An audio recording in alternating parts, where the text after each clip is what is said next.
The hearing's about to begin. So, dear colleagues, I'm very glad to welcome Commissioner-designate Dimitris Avramopoulos for this hearing by the Committee on Civil Liberties, Justice and Home Affairs. Later this week, this committee will question Commissioner-designate Jourova on justice questions and Vice President-designate Timmermans on fundamental rights and the rule of law. But today we question Commissioner-designate Avramopoulos on the central questions of migration and home affairs. He will be the first commissioner to have migration within his title, and I think every member of our committee is aware of the importance of this central issue. According to Annex 16 to the Rules of Procedure, which contain the guidelines for the approval of the Commission, Parliament shall evaluate Commissioners designate on the basis of their general competence, European commitment and personal independence. It shall assess the knowledge of their prospective portfolio and their communication skills. I want to remind you that Parliament has submitted a preparatory questionnaire to the Commissioner designate with 2 common questions drafted by the Conference of Presidents and 3 specific questions prepared by the Libe Committee. The Commissioner-designate has replied in writing to the questionnaire, and the answers have been distributed to members in all languages. The debate will be structured as follows, and please listen carefully. The Commissioner-designate is invited to make an opening oral statement of no longer than 15 minutes. After the introduction, there will be time for 45 questions and answers from members. Each slot will be 3 minutes, 1 minute for the question and 2 minutes for the answer. The first round of questions will be asked by representatives of political groups. At the end of the hearing, the Commissioner-designate will have 5 minutes for a closing statement. Please be aware that I will be strict in ensuring that the speaking time is respected. Obviously, if it's not respected, the final speakers will have no time to ask their questions, so I will cut speakers off. Interpretation will be provided in 23 languages, therefore you can use your own language. Please keep in mind that interpretation is being provided, so please speak carefully and slowly. The debate will be streamed live on the Parliament's internet site, and it will also be possible to access a video recording of the hearing on the same site. I now have great pleasure in giving the floor to our Commissioner-designate Avramopoulos for his presentation. Mr. Avramopoulos, the floor is yours for 15 minutes. Thank you.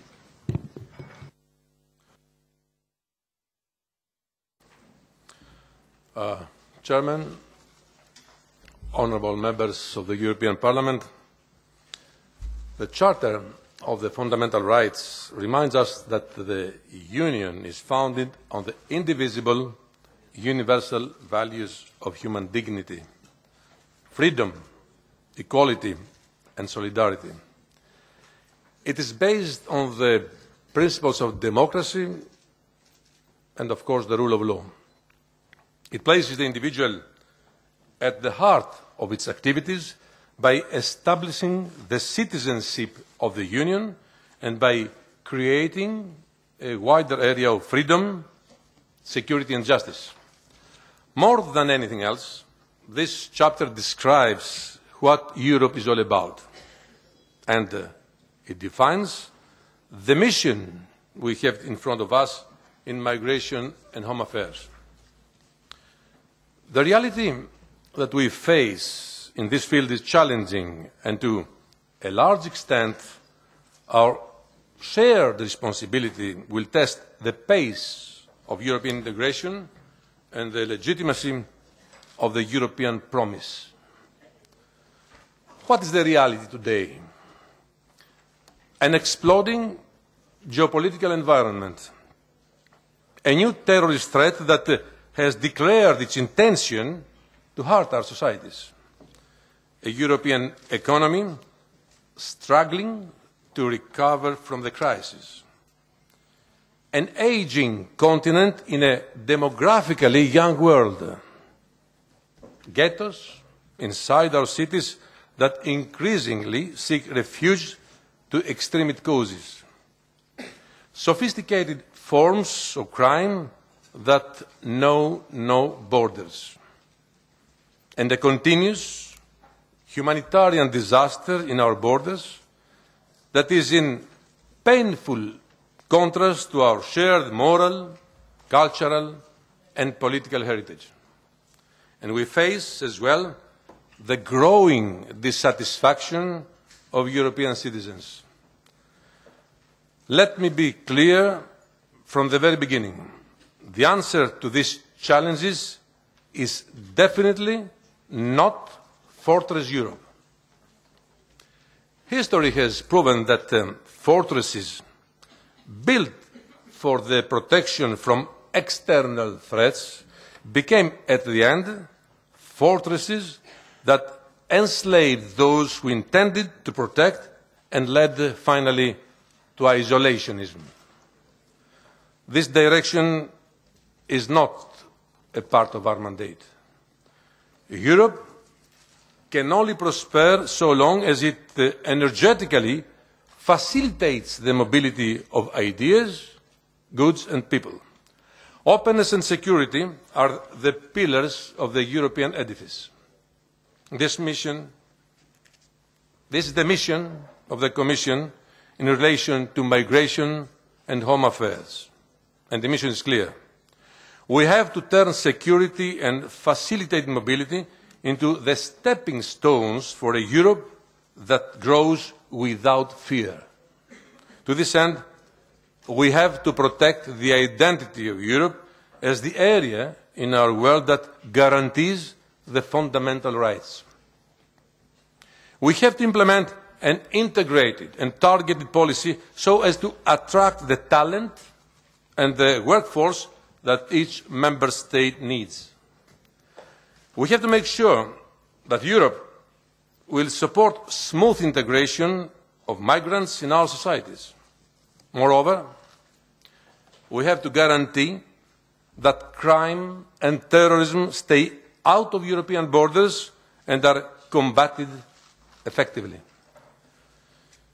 Ladies and gentlemen, when it comes to migration and home affairs, if we do not move together as a union, we will not move at all. If I am confirmed, I will count on you, the LIBE Committee. I am proud to be designated as the very first Commissioner on Immigration, a fact that underlies the commitment of President-elect Juncker and of the new Commission to address the critical challenges of migration. We are confronted with rising numbers of persons seeking protection within our borders. As a union committed to upholding universal human rights, it is Europe's responsibility to offer protection to refugees fleeing war or persecution, to respect the rights of asylum seekers, and in particular, to respect human being lives and the right of non-refoulement in all circumstances. You, the European Parliament, substantially contributed to the establishment of a robust common European asylum system. We now have a comprehensive legal framework, and our priority will be to ensure that all Member States apply those principles in a uniform manner. There are still some additional areas that need to be discussed, most notably the possibility to work towards a uniform status valid throughout the Union. Based on the results of the health check of the Dublin system, I will analyse possible further steps.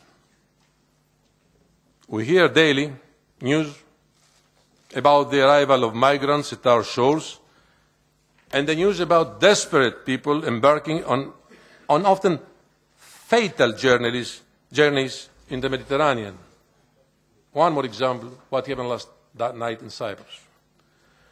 We have to improve our capacity to handle asylum crisis while at the same time support those who are facing high temporary pressure on their asylum systems. More solidarity is needed, and this is possible only if Member States trust each other and assume also their responsibilities. I am, however, also aware that the majority of refugees and people needing international protection are hosted outside the European Union by developing countries facing challenges of their own. International solidarity must not stop at European Union borders.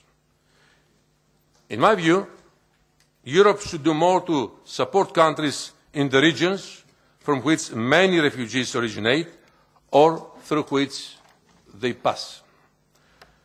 I will work closely together with my colleague, Vice President Mogherini, and the Commissioners responsible for external matters to create a more joined-up policy for refugees and immigration.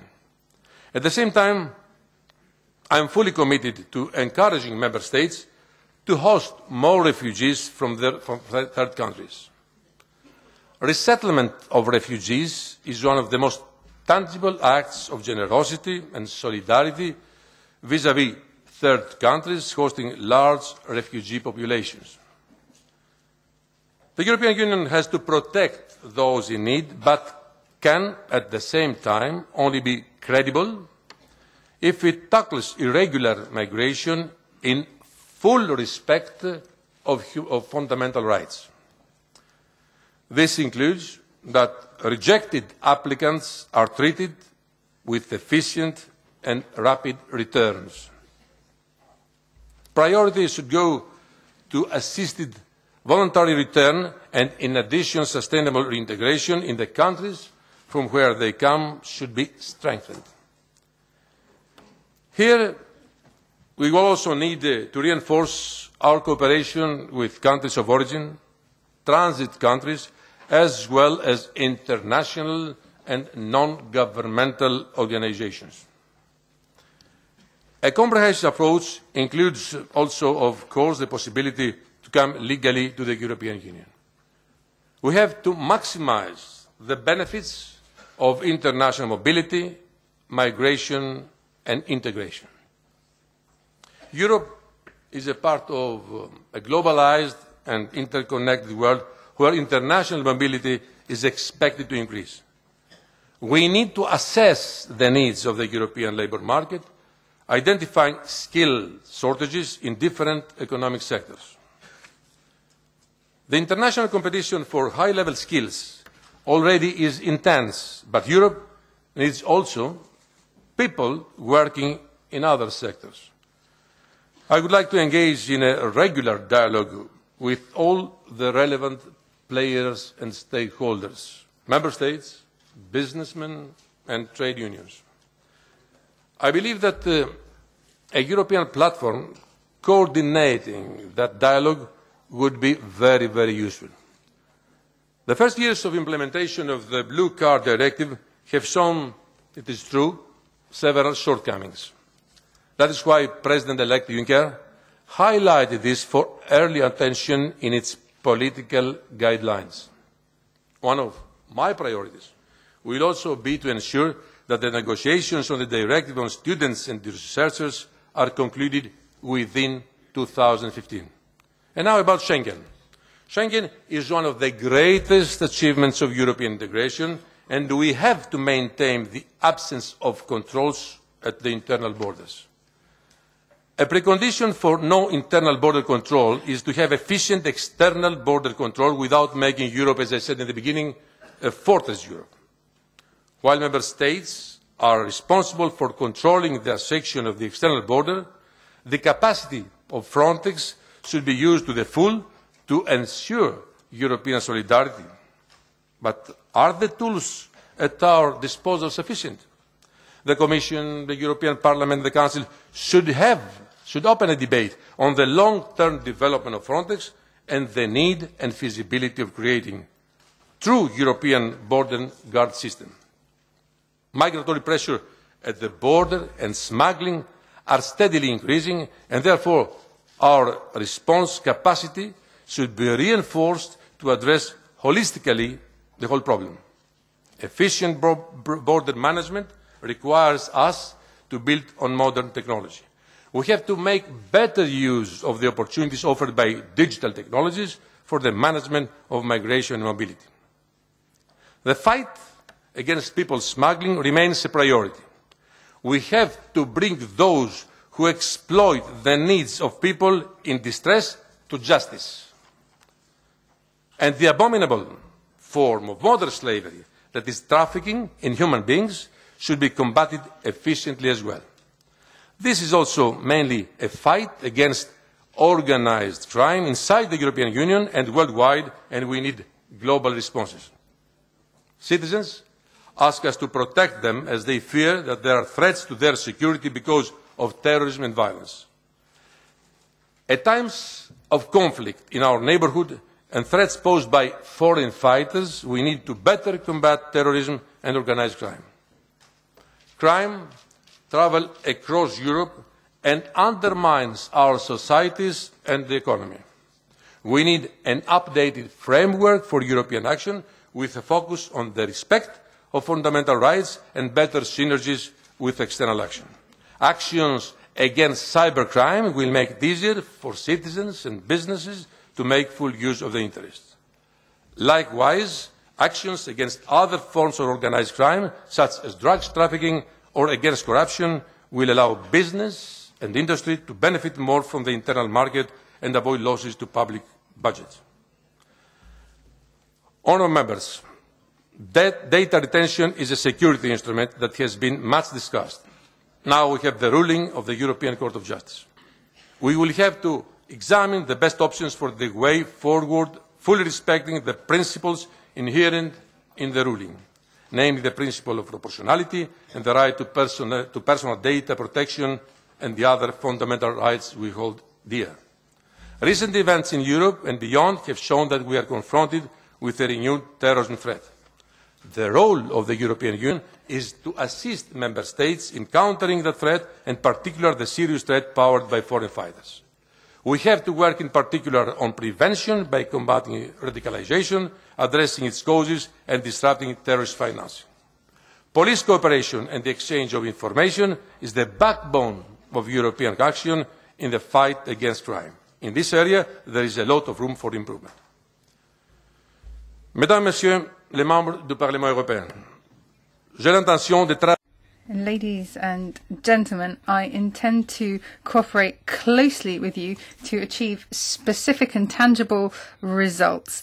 The policy of the EU in migration and home affairs, if we want these policies to be successful, we have to focus on areas where we can act together to make a real difference and to work in compliance with fundamental rights.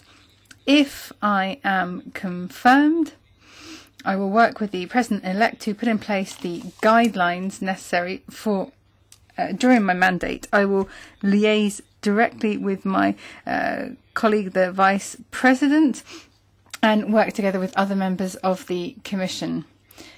As a Commissioner, I would work on what unites us, scrupulously respecting the values of the Union and the Charter of Fundamental Rights, and creating a transparent European policy.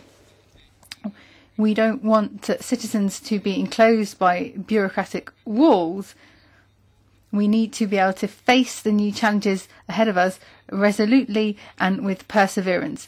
Together we can achieve success and carry out the mandate given to us by the European citizens. We want this to be a space for hope, a place for the prosperity of all EU citizens. This is a moral obligation for all of us. Thank you very much.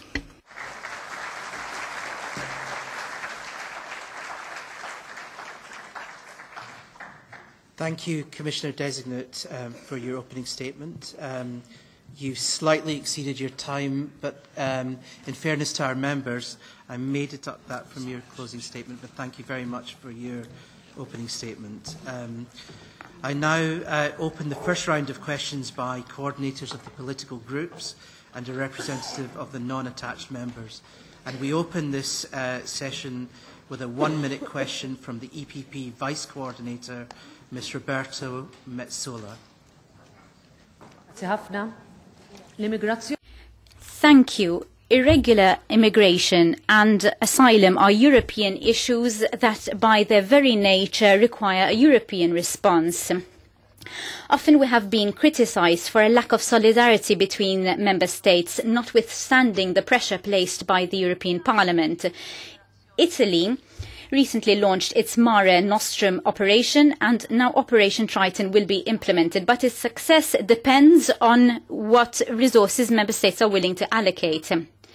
What are you going to do to guarantee the proper surveillance of the Mediterranean and help save thousands of lives? Will you give a concrete commitment to tackle those criminal networks of traffickers that prey on the most vulnerable? As regards asylum, would you agree that not enough has been done and that there is a disproportionate burden being placed on states such as Malta, Italy, Greece, Spain and others? Do you think is it time for the Dublin regulation to be looked at again? Are you willing to facilitate having a better system of distribution and a better mechanism for the fairer sharing of responsibility among states? Commissioner Designate, you have 2 minutes. I'd like to thank you for this question, but you bunched a lot of issues together. I hope that we won't need any further discussion of that, because this is the framework that all are interested in. First of all, let me start by what you said last. There was a recent revision of the Dublin arrangements concerning some basic provisions. We have the new Article 33. The mechanism for facing crises has been reinforced.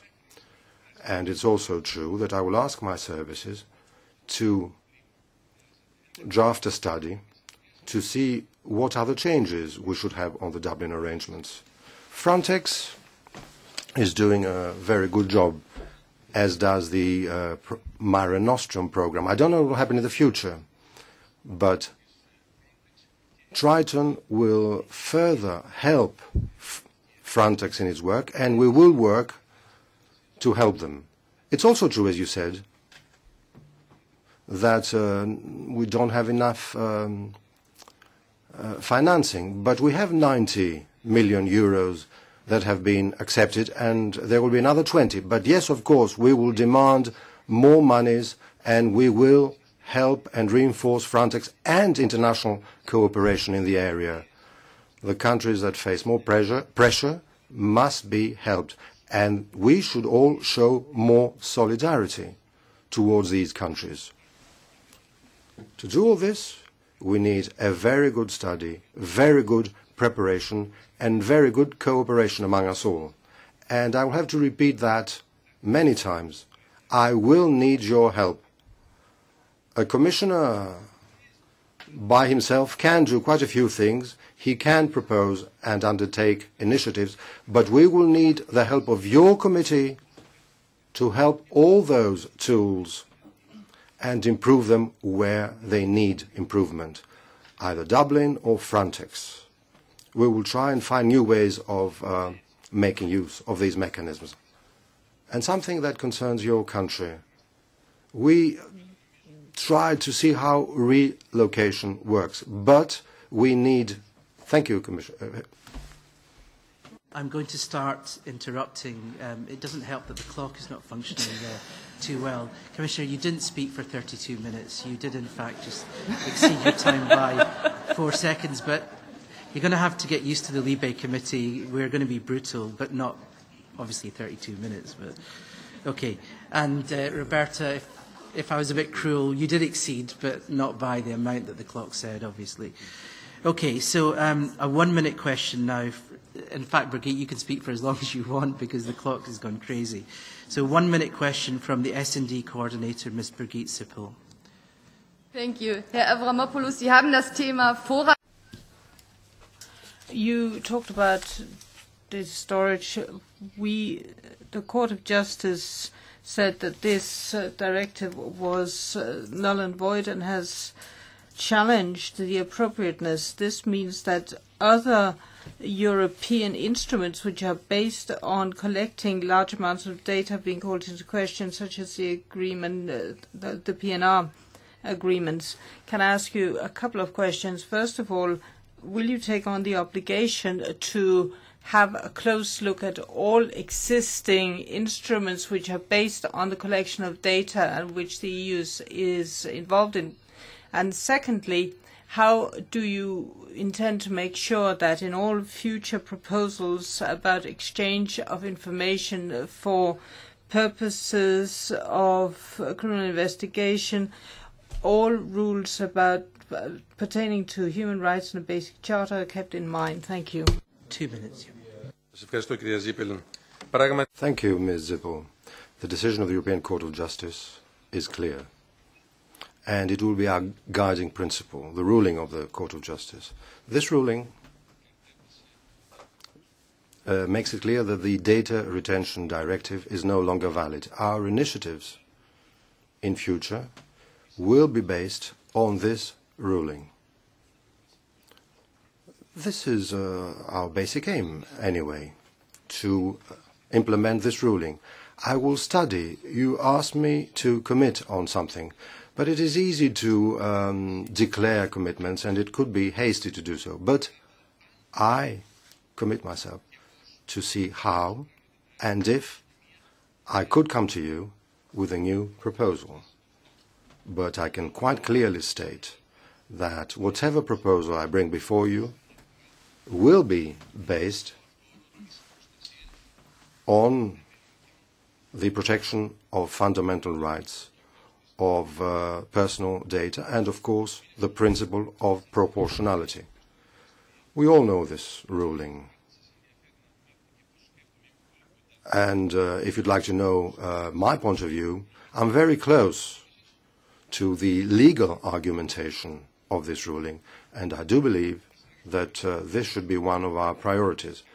Of course, I will have to cooperate with other Commissioner colleagues. It is not just my competence. Other commissioners also have to do, and we will try, as a Commission, as a college, to have a coherent policy on that.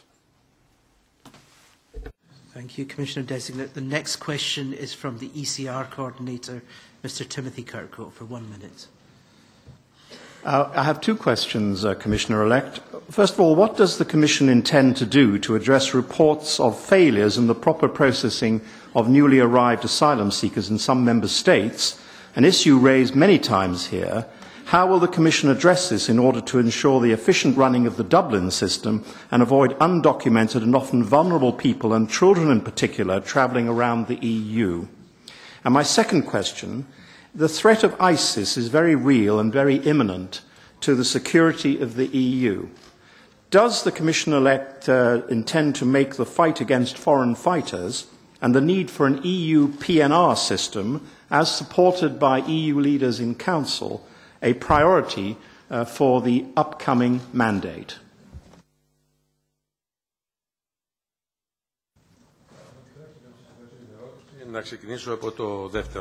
Let me start with the second issue you raised. We have a major issue from the ISIS activity and foreign fighters. They do constitute a threat to our societies. Of course there will be initiatives. You well know that we've started dealing politically with this issue through cooperation among many countries. We exchange information to try and see where these fighters might be and take appropriate action. So we should be very focused on that. This is a new development. It is an issue that has to do with international terrorism. So both the Commission and your committee will have to deal with that. But the other part of my competence is security. But security should not lead us to setting up a fortress Europe. Let me come back to what you said and your question. Every movement, every initiative should take into account the fundamental rights and our principles. Now, about the Dublin system, let me repeat. Some facets of the Dublin system should be revisited. But I do not intend to start right now such an initiative. I have to be informed, we have to study, we have to see which parts of the Dublin system need revising, and in cooperation with you. Can I get back to something about the PNR? But I'm under time pressure. The PNR issue is connected to the data retention issues. It's okay in our relationship with the United States, but within the Union we have to implement the court ruling to ensure protection of individual rights. With questions and giving you some leeway when you go over in the next ones. It's very nerdy, but I'm doing that. The next question is from the ALDE coordinator, Ms. Celia Wickstrom. Thank you, Chair. Mr. Commissioner Designate, after the catastrophe outside Lampedusa a year ago, where several hundred people lost their lives, heads of state were very quick to deplore the tragedy, saying that more has to be done to save lives. These words still remain empty. Since this year, already 3,000 persons have died in the Mediterranean. Compare that to 600 last year. Since there are no legal ways to enter into the EU for asylum seekers, desperate people will continue to get on those boats in desperation. The smugglers will continue to make money, and people will continue to die. The only way is to create legal and safe routes to the EU for asylum seekers to avoid this tragedy. So first, would you, as the first ever Commissioner for Migration and Home Affairs, be ready to submit proposals to establish legal and safe routes for asylum seekers into the EU? And secondly, today only 14 member states are implementing annual resettlement programs. What concrete steps are you willing to take to strengthen the common resettlement policy and ensure that all member states actually do participate? Thank you very much. I'd like to thank you also, and I'd like to say that if the arguments behind your question had been taken into account a few years ago, maybe we would have been more efficient. You talked about the events in Lampedusa. It so happened that the events in Lampedusa happened. It's their anniversary. It's their anniversary now. So let's hope that through our cooperation we can open a new era for facing up to this issue. So yes, of course I will. I clearly intend to undertake initiatives on the basis of what you said and on the basis of all the experience we have gathered. We need a legal framework, not just on asylum, but for irregular immigration as well. We must implement as much as possible resettlement programs and other ideas that we could examine in order to have a secure legal framework. And we should be quite decisive in fighting against people smugglers. It is an industry in the European South that has been set up, and while we're talking now, it is happening.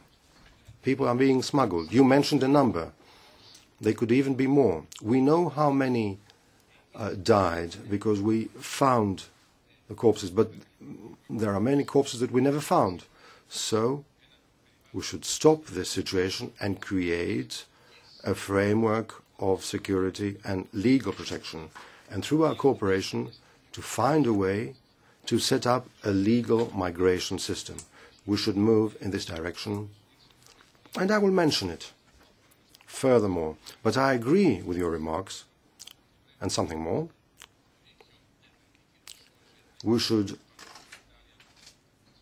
encourage more the issue of humanitarian end permits.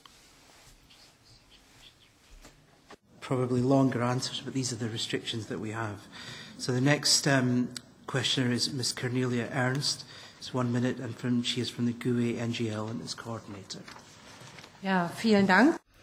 Thank you very much. I want to come back to data protection and data retention once again. Now, looking at the Moraes report on the spying scandal and the issue with data retention, there was a recommendation from the report and a strict recommendation on terror instruments and the relation with fundamental rights. So my questions are, the Commission was requested to fundamentally evaluate the terror instruments of the EU, to look at suspending the SWIFT agreement, and secondly, despite the Court of Justice judgment, will there still be a PNR directive, or are you going to review that carefully to ensure that is legally viable? Thank you. Thank you, Ms. Ernst. I have to go a bit into the past, and I would like to link my answer to what I said about the new situation concerning data retention. We have the ruling of the court, and we will move in future according to this ruling, its arguments, the framework it has set up. It would be very positive, and we would wish to conclude the data protection package. It is a prerequisite for all our policies. Now, concerning our question on SWIFT in our relations with the US, let me be frank with you. We have to discuss this issue.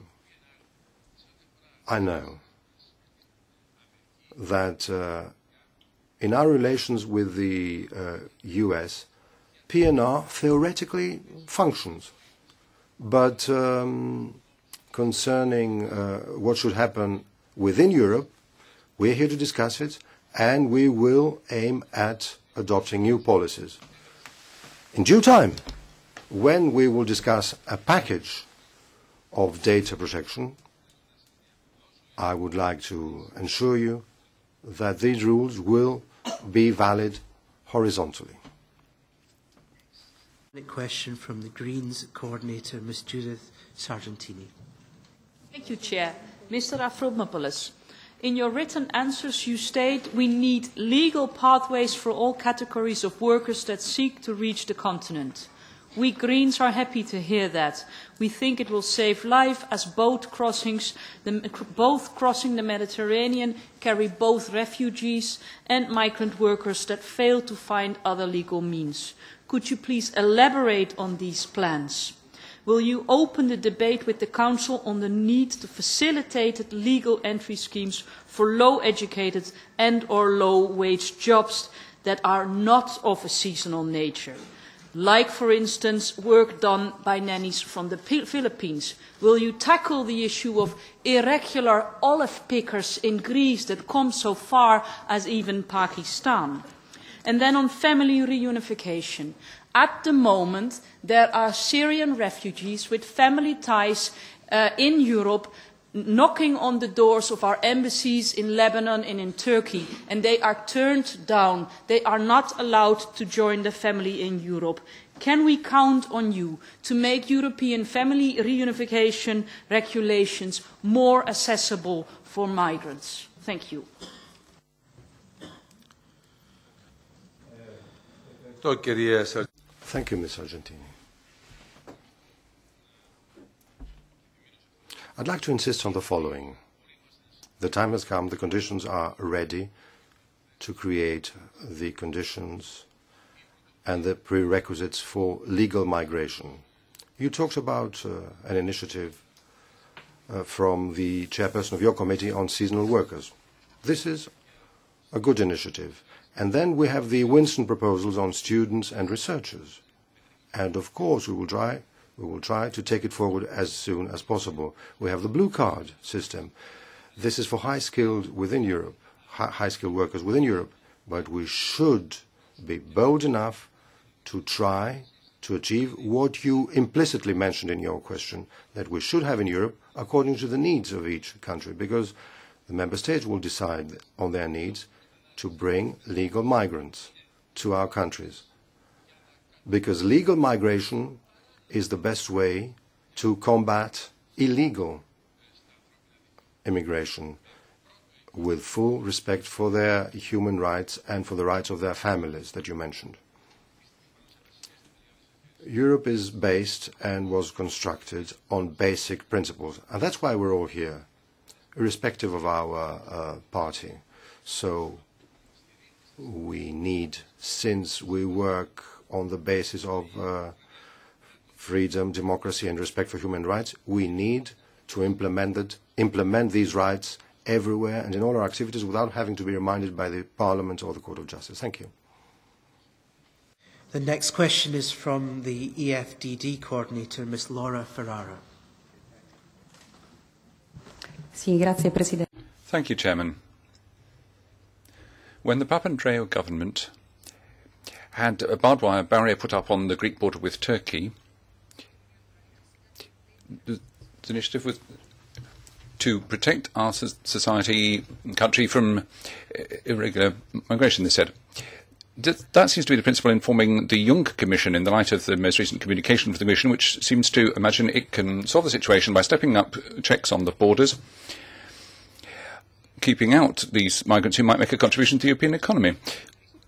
This is not going to solve the problem. Those who set out on the sea will still lose their lives. We need specific projects and actions. So what measures do you envisage taking to cope with this emergency? Shifting the responsibility to human traffickers, and of course they do bear a great responsibility, is a very comfortable position. So can I ask you what legal alternatives are available for legal migration? What about humanitarian corridors? What alternative do you have for irregular immigration so that the system doesn't work on the basis of the desperation of the migrants? Thank you.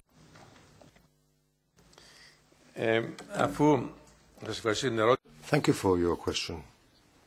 But please don't ask me to talk about domestic policies of the country that knows about me best. Concerning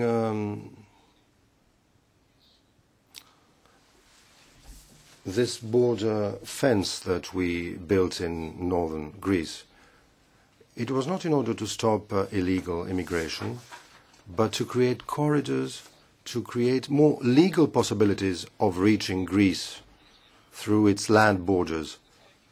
Did it succeed? For some people it would be a success that they've moved to the islands.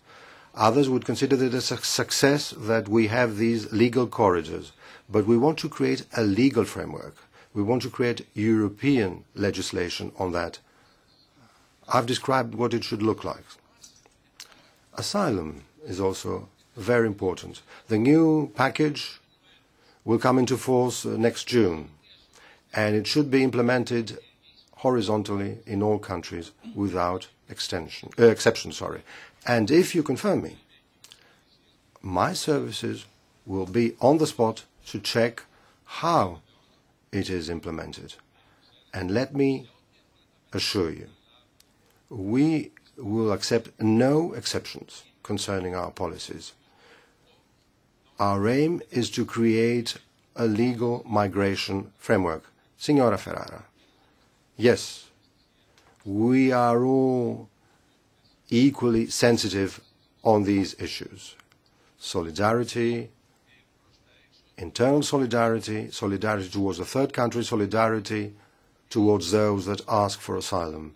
The measures that we had to take then were taken because of the pressure we were under.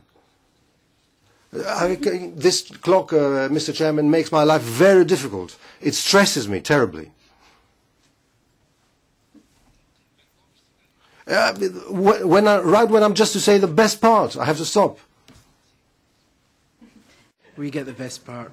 Okay, finally in this round, we have a question from the representative of the non-attached, Mr. Lorenzo Fontana. Grazie, Presidente. Thank you, Chairman. Two questions. First of all, regarding the Mare Nostrum operation. 2 weeks ago, the director of Frontex told us that unfortunately one of the effects of Mare Nostrum was that there had been more landings on the coast of Italy. So can I ask you this? Don't you believe that human traffickers' work has been made easier by the programme, although we're supposed to be trying to fight them? It's been counterproductive, hasn't it? And unfortunately, many people have died more than in previous years. And then, still on migration, how do you think you will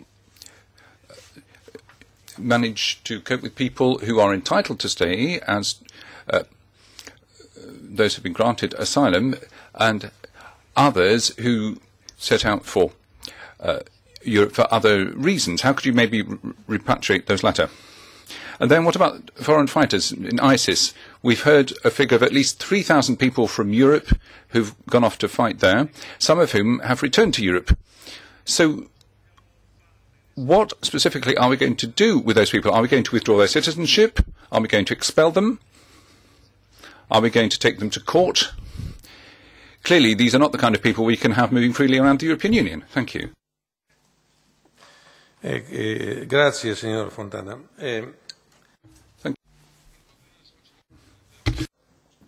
Let me start with the last part of your question.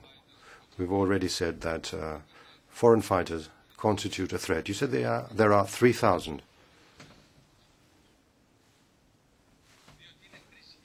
What does that mean? I don't know how many they are, 1,500, 3,000, but they are a real danger.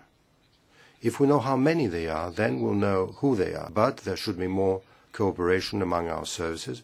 Europol is already working on that. Yes, I agree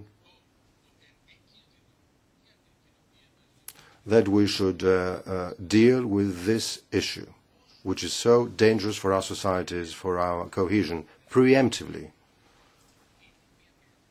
It is a reality and we are concerned. It's a question of security.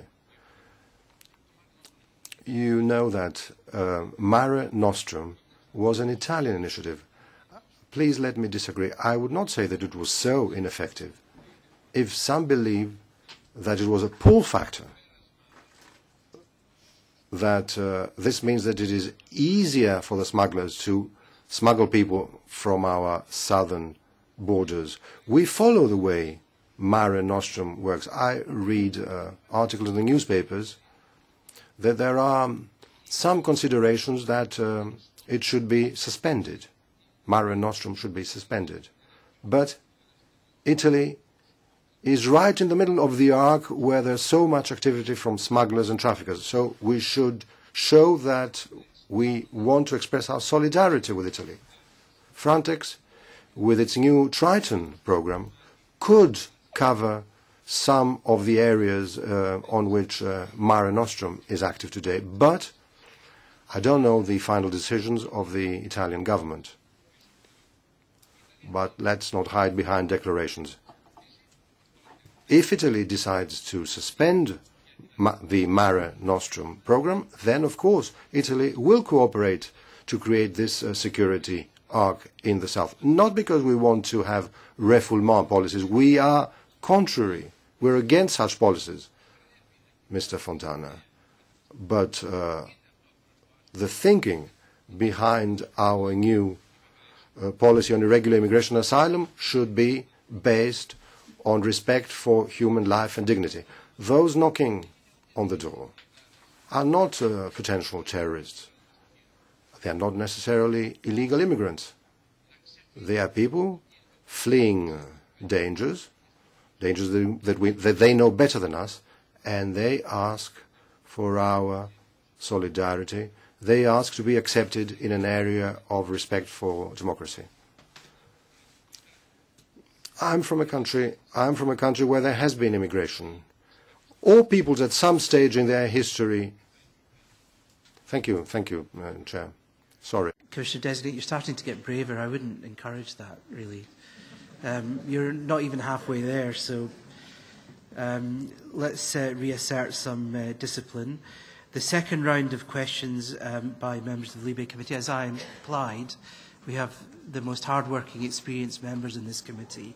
So I'm delighted to open this second round, beginning with Mr. Diaz de Mera from the EPP, who will do the first question in this round. Mr. Diaz de Mera. Gracias, señor. Thank you very much, Chair. Article 76 of the treaty says that we will develop a policy to guarantee controls of people and proper vigilance of borders. Now, Commissioner Designate, the threats are clearly defined, traffickants, fighters from IS, but we need to work on developing this article properly. There are 5 instruments. We have the Intelligent Border System, the PNR, and all of these instruments are very necessary, particularly looking at the Frontex regulation. Frontex is helping to save lives, but that's not their competence. They have a catalogue of instruments at their disposal. Frontex, and I think it's important that you understand this too, when there are situations where there's a lot of pressure on a particular point of the external borders, the member states simply can't cope with this situation. They can't cope with this pressure on land or water. So please help us with this situation, Commissioner.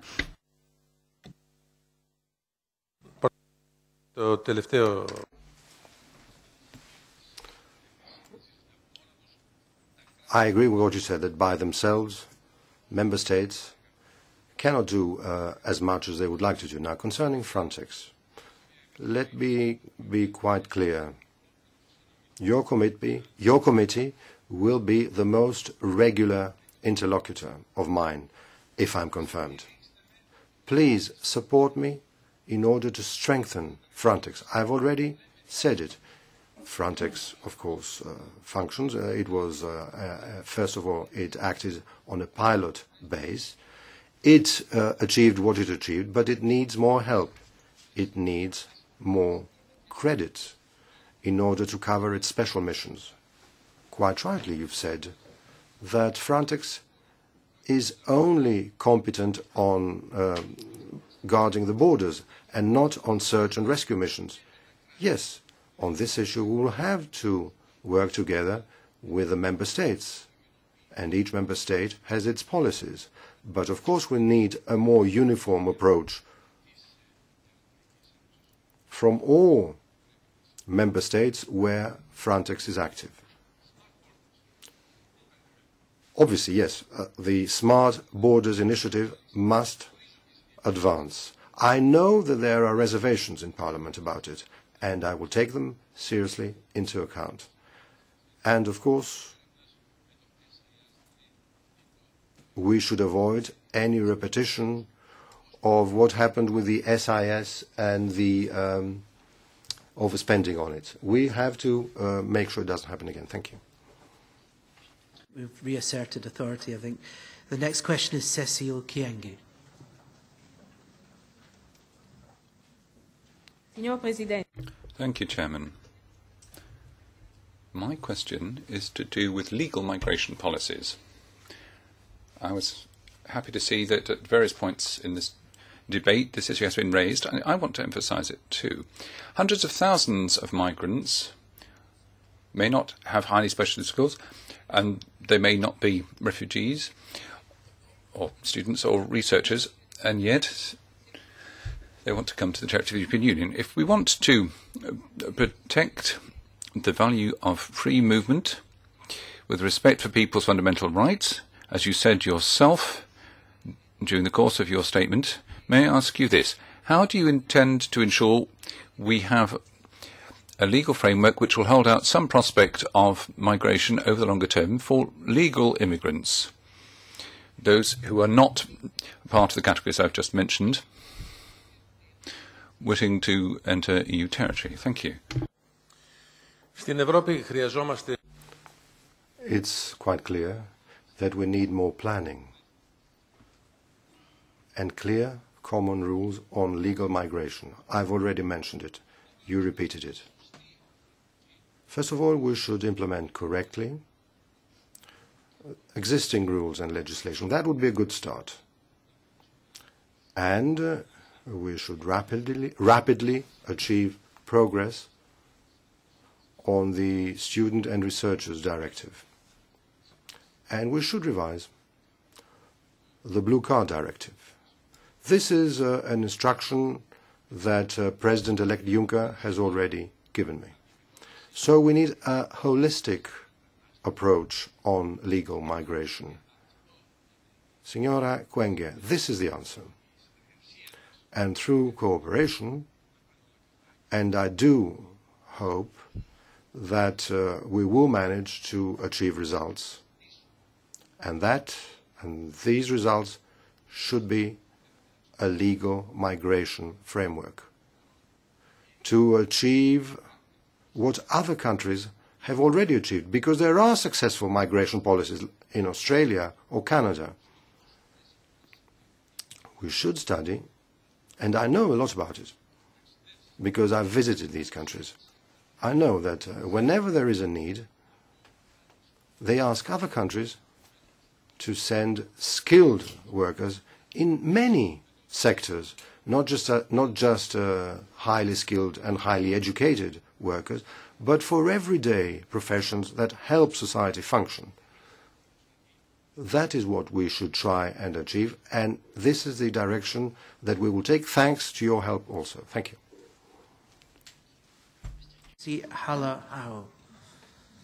you. Mr. Avramopoulos, European countries already find it very difficult to successfully integrate vast numbers of mainly unskilled immigrants from the third world. This will not get any easier in the future, given our domestic challenges and the ever-growing migratory pressure. Opening new legal channels to Europe, as many are proposing, does not really remove this basic problem. We talk very much about the right of people to come to Europe and our responsibilities towards migrants, but should we also pay more attention to the long-term cost and consequences of failed integration for the European public funding, for the European societies, and their stability and safety? How do you see the balance between these conflicting interests? Ευχαριστώ.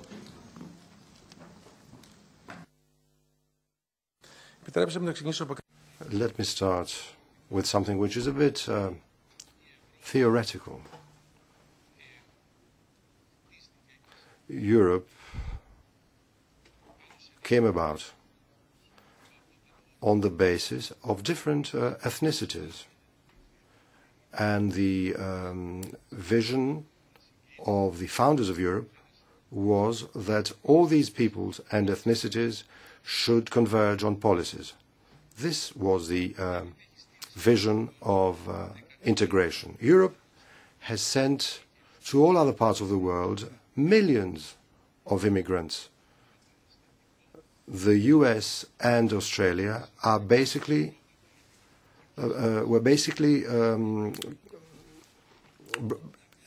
came about through European immigration, and I don't think that these societies have such problems. And when somebody is legally in a country, he contributes to the functioning and the financing of social security. And somebody who comes to a country legally is not just to serve other people, they contribute to progress and development. We asked for highly skilled scientists, for example, to come to Europe. But since we should show solidarity to their countries of origin, we should try and make sure that there's no excessive brain drain so that their people can help these countries develop. Because if these countries develop, this will help our internal cohesion and development. So, let me urge you not to be afraid of migration. There's other things of which should be afraid. And that is what I said in my initial contribution. We should not fear these policies. Colleagues, a sense of where we are. This is now, we're on question number 12 of 45. And the next question is from Ms. Nathalie Griesbeck. Merci, Monsieur le Commissaire. Thank you. Commissioner Designate, I've read your written replies to the questionnaire, and I've been listening to you now for something like an hour. I can see that you feel passionately about the issues, and you're very familiar with the issues. We can see that from your replies to colleagues, and yet neither in writing nor just now have I heard any reference to unaccompanied minors as migrants. So could I ask you, Commissioner Designate, whether you can give us a personal commitment to uphold the fundamental rights of all those migrant children? What can you propose to uphold their rights and improve their specific circumstances? As they're younger, as they're minors, they are by definition even more vulnerable than the adults. Can you commit yourself to implementing the recommendations set out in the report on unaccompanied minors in November of last year? What measures would you use and over what time frame? And in particular, what follow-up will you provide to those paragraphs which restate the fact that in our democracies it is not normally possible to detain or hold a minor? Thank you, Commissioner Designate. Madame Griesbeck, merci beaucoup de votre question. Thank you very much for that question. First of all, I have to say that protection of children is a legal obligation, and it's a political obligation for all of us. I'm very sensitive to this issue. The reason I haven't mentioned it so far was that I was waiting for a question from somebody who is as sensitive to this issue as myself. But over and above that, I have to say that when it comes to the 2014 action plan, that will be respected. And with your support and with your ideas, your input, we will promote protection of minors. The commitment. And as I said before, if we didn't speak about it, it's not because it is out of the spectrum of what we're discussing, but it's the most sensitive part. One of the measures which must, so I'm confused now with the language, but anyway, I will keep doing it in English. We must not have these children retained with adults. It's very important. And we must take care of them. This will be one of the main characteristics of the policy we intend to adopt in the future. Children is the most sensitive part of our society, and they need a special and also a more sensitive treatment. So this is my answer. It is also personal commitment beyond my duty as eventually Commissioner tomorrow. Thank you. Next is Ms. Malin Bjork. Thank you. The EU has done important work in the area against trafficking in human beings. However, I am concerned that the focus has shifted away from human rights to focus only on the crime-fighting aspects. And despite the role that the role of the EU is also, and in my view, foremostly to protect victims and their rights, and also to fight against the demand for trafficked persons. The large majority of trafficking in Europe is in women and girls for sexual exploitation, and therefore I think this must be the main focus in our work at EU level. So my questions to you is if you are prepared to change the priorities in this area to foremost address, increase the focus in fighting trafficking in human beings for sexual exploitation, whether you are prepared to strengthen human rights and the support to victims in this work, and whether you see as your work to strengthen the work against the demand for trafficked women and girls in the sex industry and the buyers that demand them in this industry. Thank you.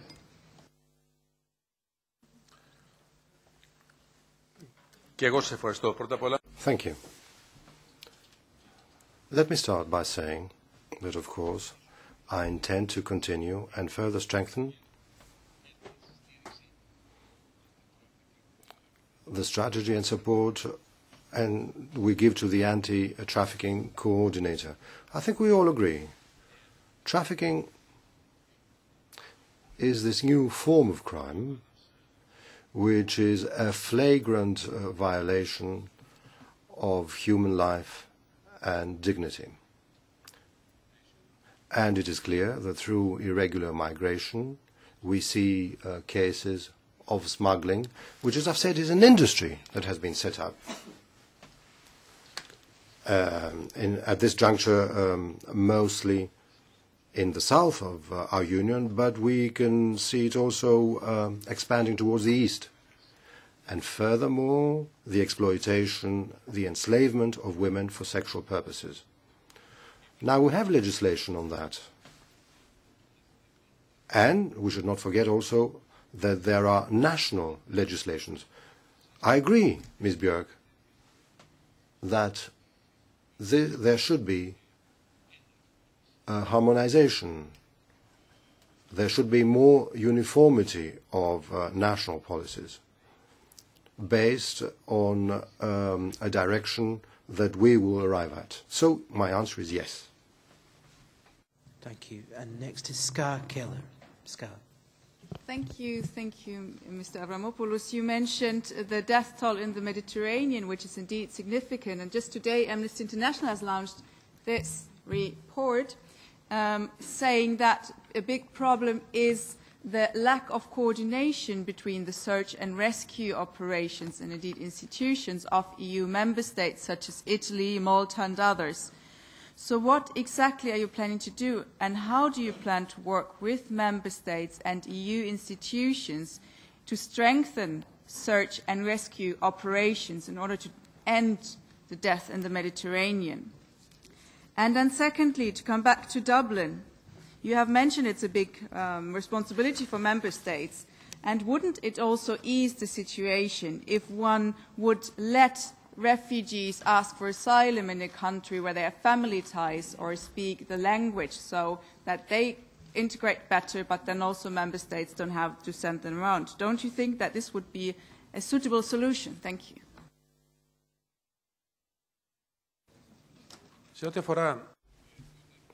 Concerning your second question, Ms. Keller, let me repeat. And I will have to repeat from time to time because there are issues that are mentioned repeatedly. The asylum package has already been agreed upon and it will be implemented as of next June. And this is something that your committee, the Libe Committee, passionately helped through. So our policies on asylum are clear, and I think that it is quite an achievement brought about by the cooperation between Parliament and the Commission. Now, concerning search and rescue, it has been left to the Member States. This is a good thing, but is it effective?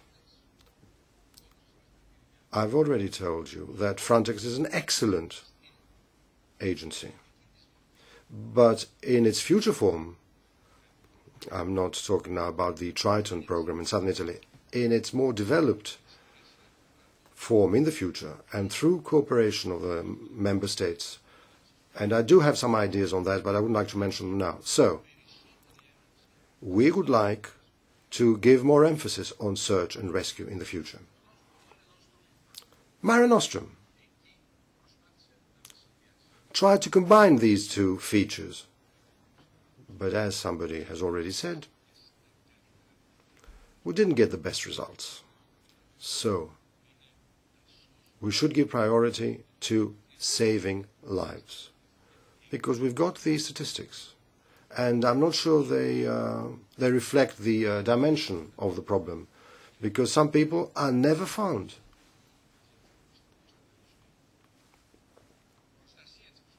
We have to protect life and dignity. So we must arrive at a policy to achieve what you've asked for. Thank you. Thank you. Herr Avramopoulos. This is a very important portfolio you've been entrusted with, and I hope you're going to manage it well. Many of the borders in Europe are very permeable, not least in your home country.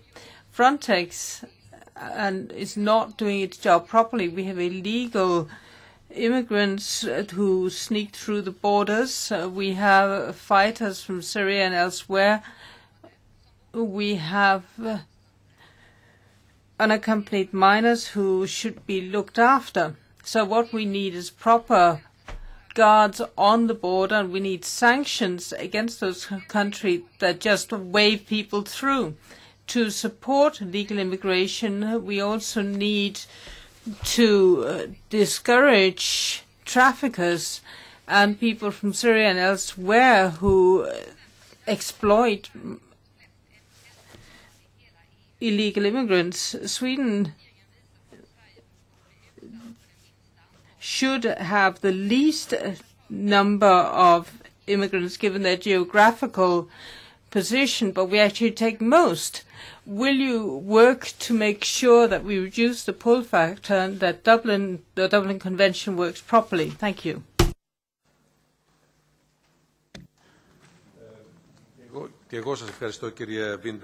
Thank you.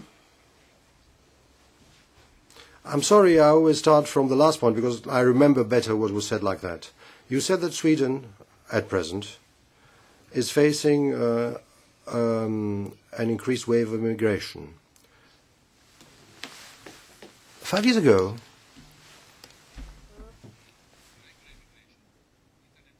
the countries of the north of Europe thought that illegal immigration was a problem of the south. It took us 5 years to realize that it is a problem for all. And now we accept that. But the fact that we know it is a common problem does not mean that we all face it the same way. Of course we need safer borders. This is the other part of the duties for the next Commissioner for Migration and Home Affairs. You know that we have already commissioned a study on smart borders. But to get smart borders, we need new technologies. And this means access to personal data. So it's a question of fundamental rights. All these should be seen together to arrive at a definite solution, to create the conditions for legal migration. Because when a person arrives legally, is a legal migrant, he should be able to move, he or she. They should be able to move anywhere in Europe. And I've already told you, and you agree because you discussed it before, some points of Dublin should be revised. And I'm not saying right now that it should be revised necessarily, but it has to be studied. We have to see how it works in the new situation everywhere in Europe, not just in the European South. And let me repeat, the basic principle of solidarity should be respected from all towards all. Thank you.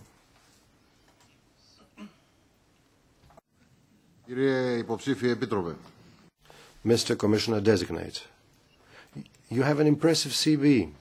We know what you did there. We can find out what you did. You were a mayor of Athens and a minister for health, defense, external affairs, etc. But you never wrote what you achieved. Nowhere do you write what you achieved. What are your achievements? But we all judge on results. So you probably have not achieved much personally, nor have the governments of which you were a distinguished member. You were part of a government, but you did not serve the Greek people. Intentionally, you did not implement the Council of State ruling on retroactive increases of the pay of the officers of the Greek armed forces. Do you believe that Dublin II should be repealed because it created a terrible situation for the countries of entry of immigrants? Do you think that we will convince our European partners that the terrible number of migrants is a time bomb for our values? Thank you.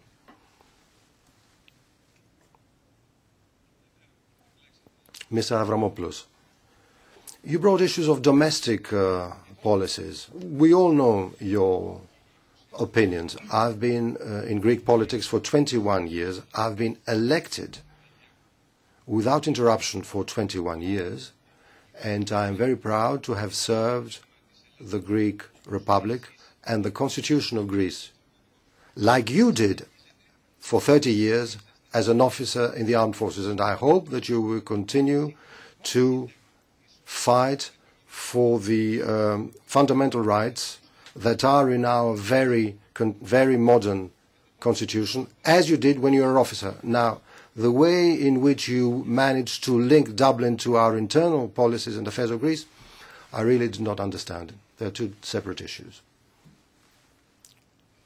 Rika, please. Okay, thank you. Mr. Commissioner, having in mind the safety of the EU citizens in view of the recent Data Retention Directive judgment of the European Court of Justice, could you explain which kind of steps you would take in order to ensure this judgment is implemented? Could you please explain what would be the possible time frame for the Commission's actions in order to harmonise the rules on data in the EU, having in mind the necessity to keep the balance between our obligation to ensure adequate protection of our citizens' fundamental rights in one side, and in another side, the need for adequate access of the appropriate authorities to the data in question, for instance, when fighting against serious crime and terrorism? Thank you. Thank you, Ms. Kudrytska. Quite rightly, you mentioned the ruling of the court. Let me be quite direct. The court killed that directive. It's over. We must all realize that. Of course, we will examine, in case I'm confirmed, of course, we will examine if we need a new proposal and how, based, as I've committed myself already in my introductory statement, based on fundamental rights, on human rights, and on proportionality. But on what you said, I'm sorry, maybe it's tiresome repeating again and again. I cannot achieve anything by myself. I have to work together with my colleagues that will have competence on human rights. And that means working together with Mr. Timmermans and with Ms. Jourova. But the basic feature will be an open and permanent dialogue with Parliament. Because data protection is of fundamental importance, and we have to implement them. Let me add something. I've already said I've been elected without interruption for 21 years, and I've been elected to several posts, different posts, like many of you. This means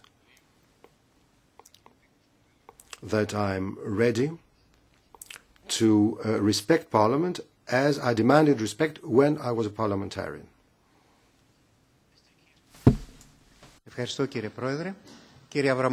Thank you. We told us that solidarity should be real among all member states concerning immigrants. Could you please tell us what possibilities you have for refoulement and re-establishment? Could you please tell us if we should examine the demands for asylum in the consulates of third countries? Because in this way we would respect human lives. Thank you, Mr. Kirkos. Let me clarify something. Our position is clear. Any form of refoulement, involuntary refoulement of an asylum seeker or an illegal immigrant is foreign, is alien to our way of thought. We have agreements on readmission. Some third countries implement them and others not. So, we should take forward initiatives to have agreements on mobility partnerships, which are a better and more binding way on the signatories. So my answer is clear. Sorry, I forgot the second part of your question. Could you please? Resettlement. Ah, yes, on resettlement. Where should the permit on resettlement? Firstly, people who get inside our borders should be received friendly and respecting their rights and dignity. And since we are both Greeks, we all know that we have an agency that works very well. But even in third countries, let me say something which is not part of this discussion, and I suppose that my assistants would tell me not to tell that to you, but I think I should explain the way I think. Wherever in third countries we have EU delegations, we should do our best to have an advisor on immigration there, like we have with Australia, in Canada, and in our delegations in other countries, so that on the spot they can examine the asylum requests. But of course, this has to be done on the basis of an agreement among all of us. Thank you.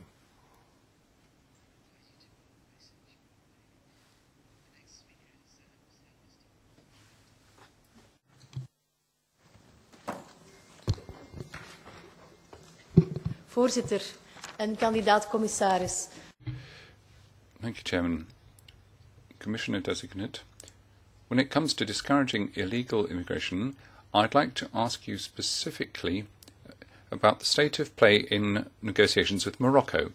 That's a country with which the EU recently signed a mobility partnership where the importance of a clear agreement on returns was included. Do you think that will be properly implemented? And as far as other agreements are concerned, do you have penalties in mind which can be used against those countries who are uncooperative during the course of negotiations on agreement to take back expelled migrants? Can this be coupled with development cooperation arrangements? And lastly, what is your position with individual countries that sign agreements with particular countries on return with the EU lagging behind? Thank you. Thank you, Ms. Stevens. Concerning Morocco, as I've been told, we are drafting a report on it. I will get its results soon about the implementation of this readmission agreement. The second part of your question. Will we impose sanctions on countries that do not respect the terms of readmission agreements. It's not a question of sanctions. It is a question of understanding between them and us. The points of the agreement, the clauses of the agreement that do not function properly have to be revised. And if they're not revised, then we could change our policy. But we haven't had any such cases, as you very well know. We have readmission agreements with other countries as well. We follow their implementation. Lately, I've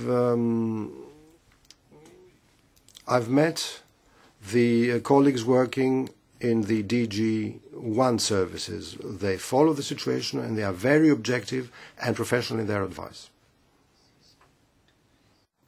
Благодаря, господин председател. Уважаеми господин Аврамополос, в отговорите на писмените въпроси твърдите, че е ваш приоритет да направите всичко.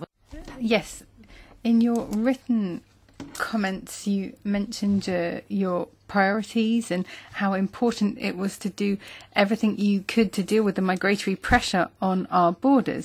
What specific steps do you have in mind? What time frame have you given yourself to put in place harmonised rules for legal migration?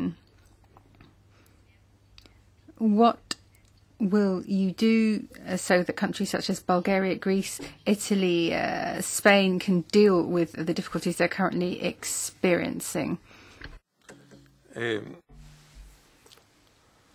I'm sorry if I have to repeat. Please bear with me. I'll try to change my wording.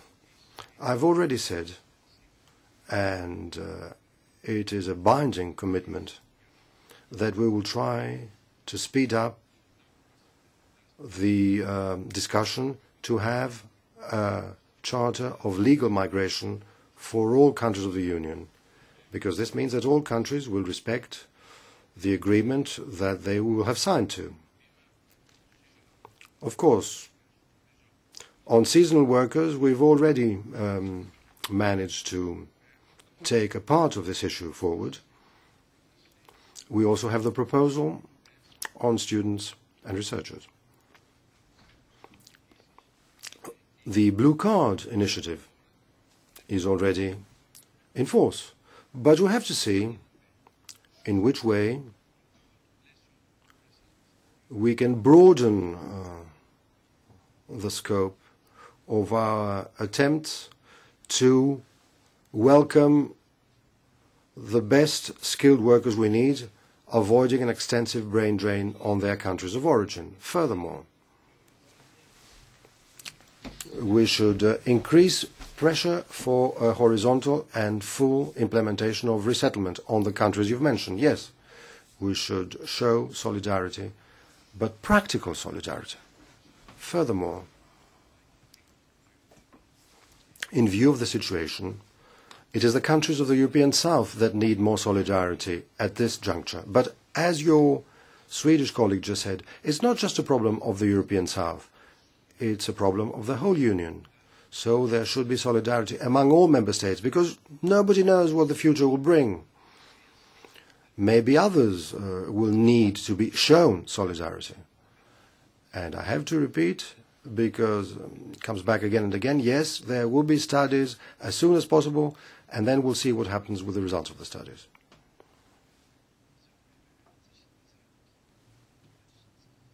Barbara Spinelli, please. Doesn't work. Lei ha vantato qui. Thank you. This afternoon, once again, you mentioned the barbed wire fence along the border between Greece and Turkey. As you'll be aware, that barrier has pushed flows of migrants down to the Mediterranean and towards Italy. In that position, you are basically asserting that your top priority is fighting migration, not providing legal channels for people who are bound to be in a regular position if they are fleeing a state of war. are you going to reassert that priority? How do you intend to follow up the intention flagged up by the Commission to Parliament in March to bring in rules on the mutual recognition of refugee status? That would allow a uniform asylum status to come into being, which would apply right across the European Union. And you can find that in Article 78 of the Treaty on the Functioning of the European Union. Thank you. Grazie, signora Spinelli.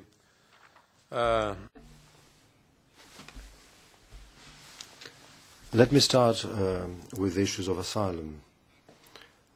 Let me repeat that we already have a framework.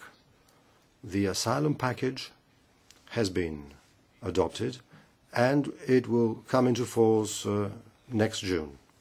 So I think that this answers your question. You also spoke about the fence, muro you called it, on Greece's northeastern border.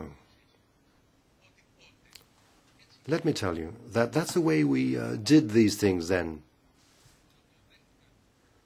We were taken aback.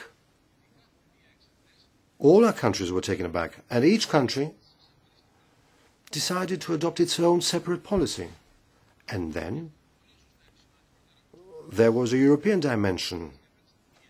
And you say there should be uniform rules. Yes, and the uniform rules should be the legal migration system. I've already spoken about them.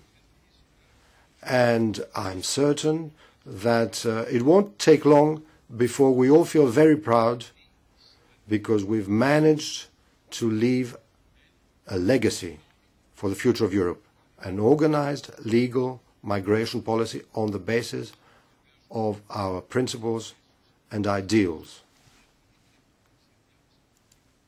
taking into account all the intermediate steps, of course, that we've already made on the basis of our firm commitment to respect dignity and the most vulnerable groups of people seeking a better future in hospitable Europe.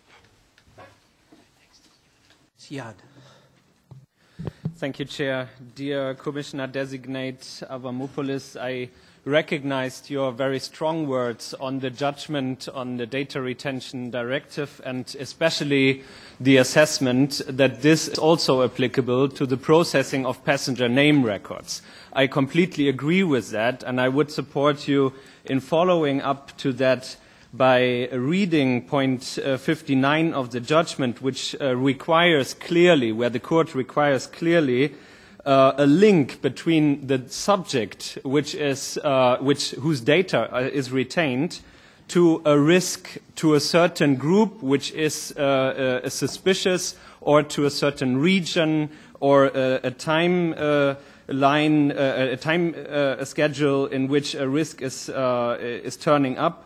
So my question is, in how far you will assess this point and take back the proposal for a directive on the retention of passenger name records, because such a link is not established in this proposal.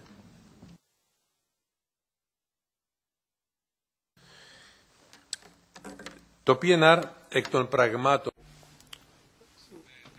Realistically, the PNR system, is linked to the data retention issue. And all this is invalid because of the court ruling. So we should deal with this issue globally. Of course, I agree, we should be very cautious because we should submit a new proposal fully respecting privacy, the private sphere of human life, of everybody, including flight passengers. So, I think we should talk with all possible partners to try and arrive at the best solution. Yesterday, the pilots' union issued a statement.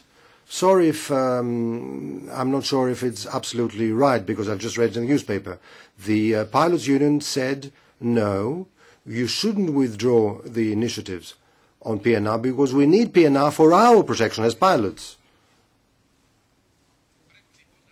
So we must find the golden mean. We all agree that we should cooperate in order not to deviate from the fundamental principle, which is the basis of the court ruling. This will be our scriptures for the next steps, the court ruling.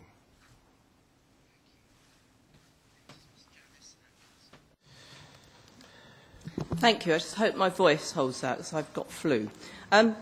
Commissioner, due to the failure of my own government to visit Calais to see at first hand the extent of the migrant crisis, last week I visited and became the only British politician to be granted direct access to the Mayor's office. Yet my government offers £12 million of British taxpayers' money to the socialist Hollande. This money will go straight into the black hole deficit of Monsieur Hollande's failed government, not to the migrant front line of Calais.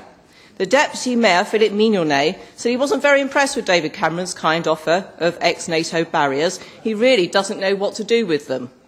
Monsieur Mignonet and I had a meeting of minds, and I've invited him to have lunch with UKIP's Stuart Wheeler. And who knows, we may have the next defection to UKIP.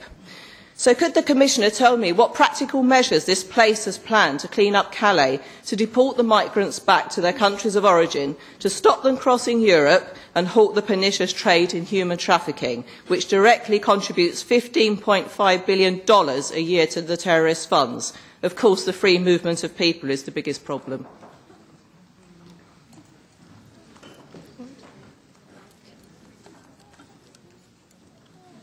Thank you, Mrs. Atkinson. Πρώτα απ' όλα να σας πω ότι συμμερίζομαι την... I share your concerns, Ms. Atkinson, clearly.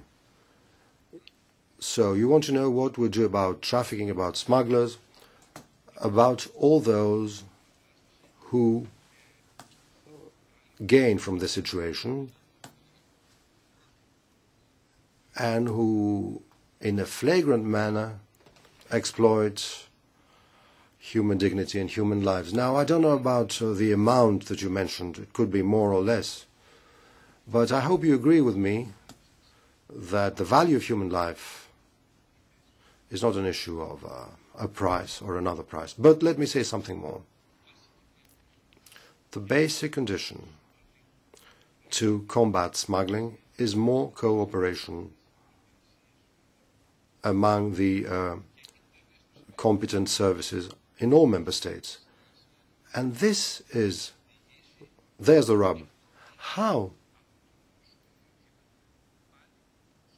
can we avoid that the need for such cooperation becomes unhelpful because it is too heavy? So we have to find the golden mean between respecting fundamental rights and the efficient functioning of law enforcement. Because we all agree that this is one of the major threats we have to face. Yes, what you saw in Calais is something that all people guarding borders face in Calais, from Italy to France, from Italy to Greece, from Italy to Malta, etc. So we have to intensify cooperation to deal with this unacceptable situation. And I think that Europol has already made positive steps in this direction. Your question, I think I was fed up. Interrupting your answer before the time, I think I was fed up with the question. Sorry. My apologies. My apologies to both of you. I'm getting tired. Next question is Mr. Carlos Coelho. Carlos. Thank you, Chair. Mr. Avramopoulos, 3 questions on Schengen. First, 62% of the European citizens look at the free movement as the most positive outcome of the 50 years of European integration. Nevertheless, the European project is under pressure and radical parties are opposing free movement in itself. In what manner the preservation of the free movement in the Schengen area will be a priority in your mandate? Second, on the evaluation. We have now a real European evaluation system then can detect security risks and also helps to resolve them. How do we plan to implement the Schengen, the system, and which guarantees can you give us that corrective actions will take place? And finally, on the Schengen Information System second generation, how do you comment the report of the Court of Auditors on the SIS2, and which lessons do you take from a project that took more 6 years than it should have, and it cost 8 times more than it was planned? Thank you so much.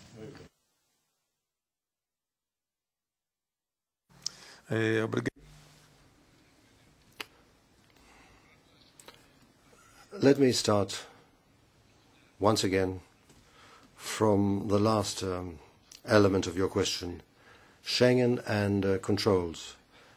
This is a good lesson that we should draw and that we should implement also on the smart border system. We should avoid overspending. And the more I'm informed, the more I understand the role and the importance of the Court of Auditors. Now, looking ahead, I undertake the commitment to inform you very regularly, once or twice a year, on the development of the Schengen program.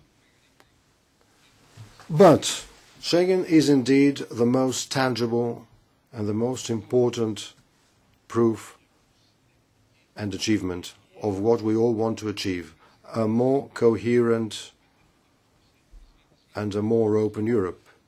Of course, this should not be put in jeopardy.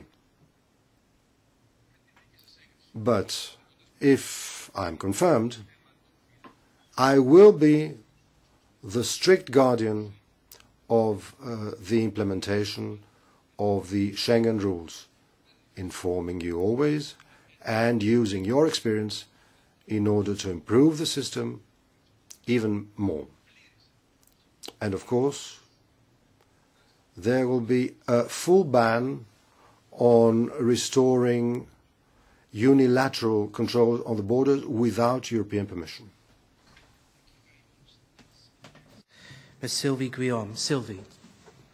Bonjour, Monsieur le Commissaire désigné. Thank you. Commission designate, like a number of other colleagues, I'm going to be asking you about legal migration. Clearly, though, there are certain points that you're not in a position or unwilling to say more about today, so I'll address this from a different angle. In your written replies, you talk about taking stock of the quality of the existing legislation on legal migration. Or what do you mean by that? What particular legal migration instruments would you be checking on?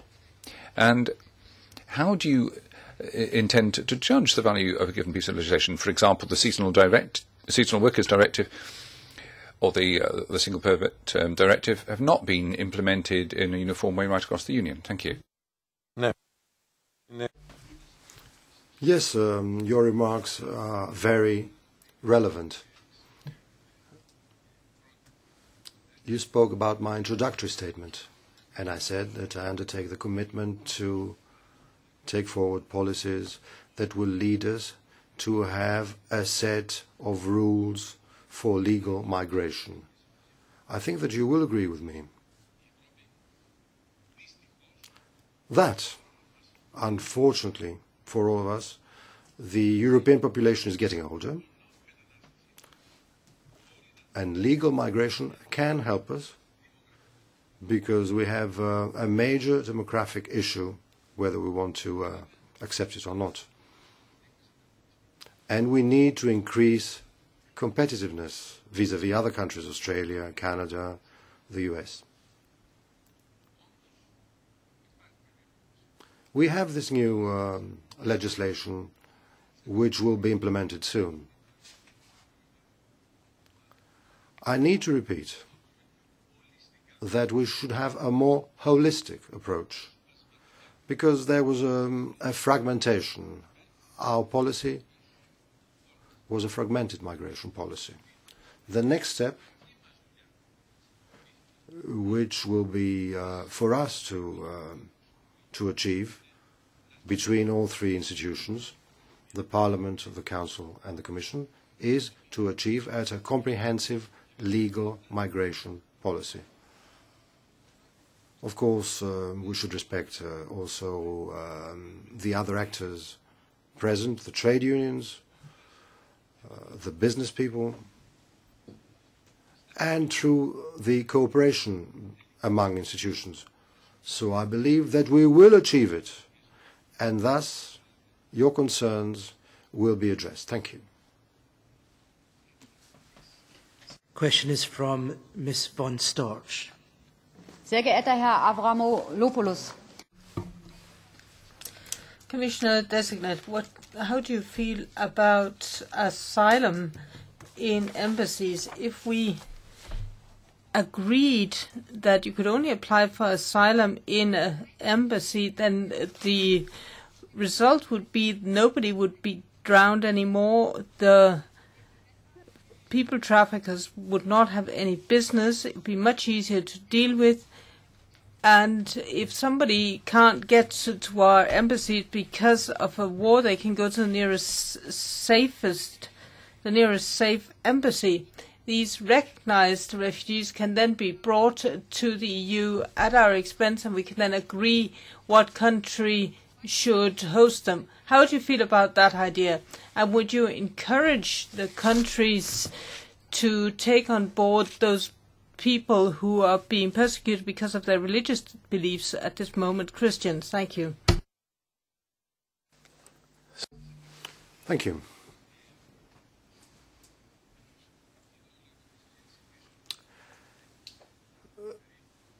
About an hour ago, I expressed my own opinion.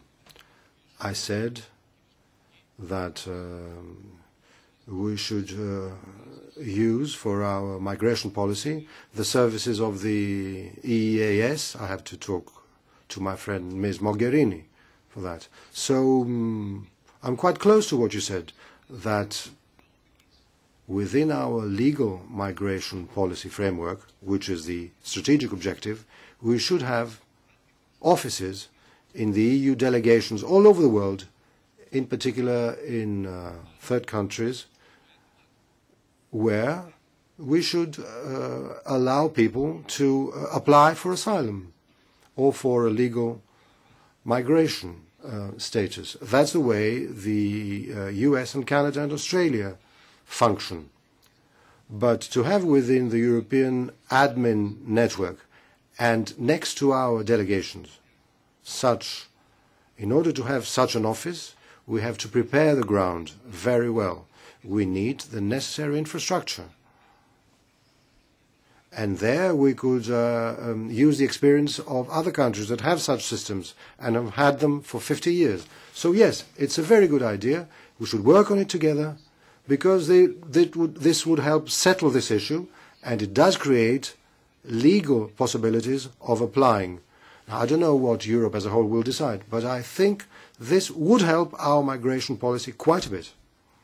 Question number 27 from Louis Michel. Louis. Oui, Monsieur le Commissaire.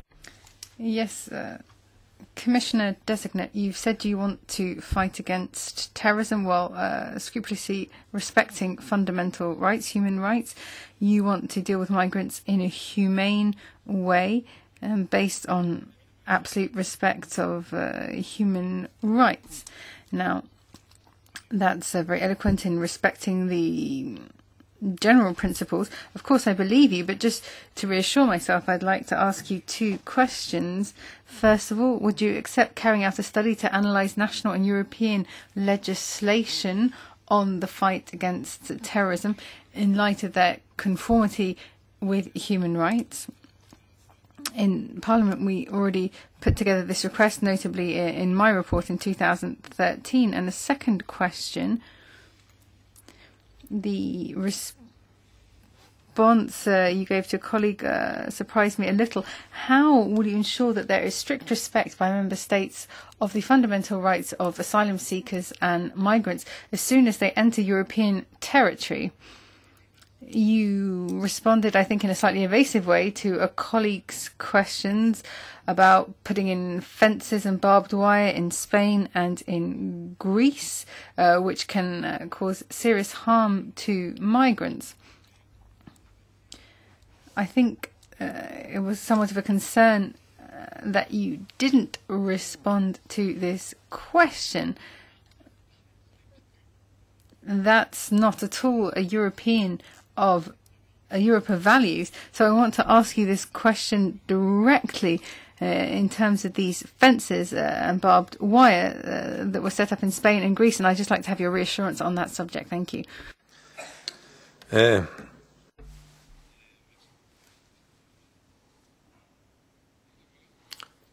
Firstly,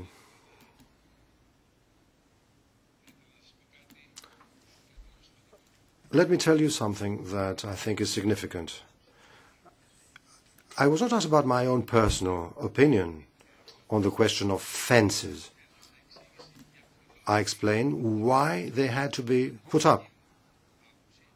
If you want my own personal opinion, although I think I've already answered in my introductory statement, I'm against any measure that will contribute towards the creation of a fortress Europe. And I did say this would lead to isolationism. I believe in an open, free, democratic Europe. We need to have our borders, obviously. We can't have a Europe without borders, in the same way that we cannot have a state without borders to ensure the rule of law. And this is what you're sensitive about. The rule of law, fundamental freedoms, protection of personal data. Of course, we would all like to conclude the data protection package as soon as possible. So, you've asked me, I hadn't thought it before, you've asked me that we should try and study national legislations. And my answer would be yes, we should. Furthermore, I wonder why it hasn't been done already. How will we reach a harmonized, uniform European policy without taking into account the opinions and the rules of each country? So, very precisely, yes. And thanks for the idea. Mr. Kostas Chrysogonis. Mr. Commissioner, Article 15 of Directive 115/2008 European Union foresees that the maximum period of detention for illegal entrance is 18 months. But with the opinion 44/2014 of the Legal Council of the Greek state, which was ratified by your colleague in the Greek government, the Justice Minister, it was accepted that if a foreign national is detained for 18 months following a decision to deport him, the services can impose on this person the measure of obligatory stay on his place of detention open-endedly. What do you think on these practices of the Greek authorities vis-à-vis the EU rules? And what would you do if other countries take heed of this measure and repeat and do the same thing? Thank you, Mr. Chrysogonos. I don't think that other countries would enthusiastically adopt such policies. I don't think that anybody does this enthusiastically. You spoke about Greece. Let me start by saying that if I'm confirmed by Parliament, I will not be a Greek minister. I still am. But I'm not here in front of you in this capacity. So let me clear. The detention of immigrants for more than 18 months is unacceptable. But you know that the most distinguished Greek constitutionalists say that the opinions of the Greek legal counselor are just opinions. They are not binding. You said that a certain minister ratified it. Let me be honest, I don't know about that. But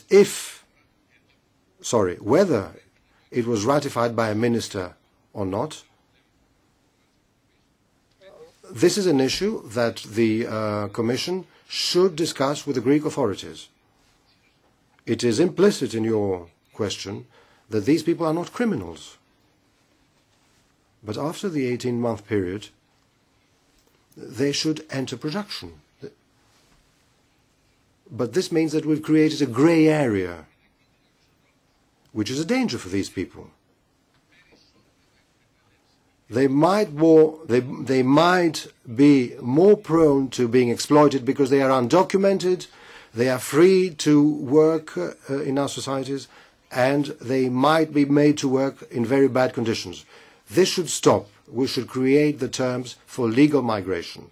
This is the answer. And the asylum package is a concrete answer, and it will come into force next June.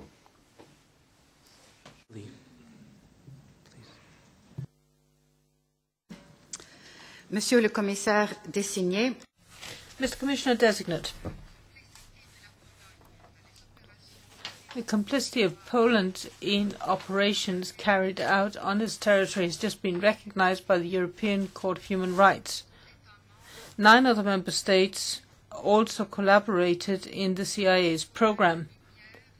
We need to shed light on what happened, and the people responsible must be brought to book. How do you intend to contribute to the fight against impunity, and how do you intend to ensure that member states shoulder their responsibility when it comes to their involvement in extraordinary rendition and torture by the CIA? Are you intending to have a follow-up of the different resolutions and reports from the European Parliament on the participation of member states in these programs, and if so, how do you intend to do this? How will you help member states to carry out rapid and in-depth inquiries on all the allegations of torture and inhuman and degrading treatment that took place with their complicity and on their territory in the context of CIA program?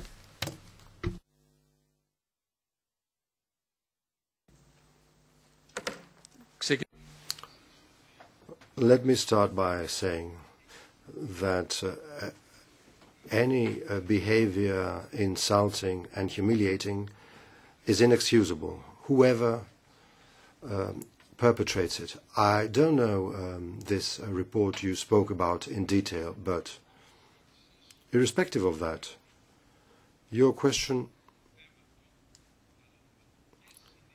concerns our basic principles and values. Europe is based on one fundamental value: the respect for human dignity. And there is no separation. There are no exceptions to that. And since this has to do with the portfolio of the Commissioner for Migration and Home Affairs, which has an important facet of security, let me assure you that on these issues as well, I will be the guardian of human dignity. And these are the instructions I will give to my services. If you consider that that will be me. And this is how these services will function. We want a Europe of respect for human dignity, of freedom, and this should be our main concern through all our policies and measures, because Europe, above all, is civilization. Thank you, Mr. Ignacio Corral. Sì, Mr. Avramopoulos.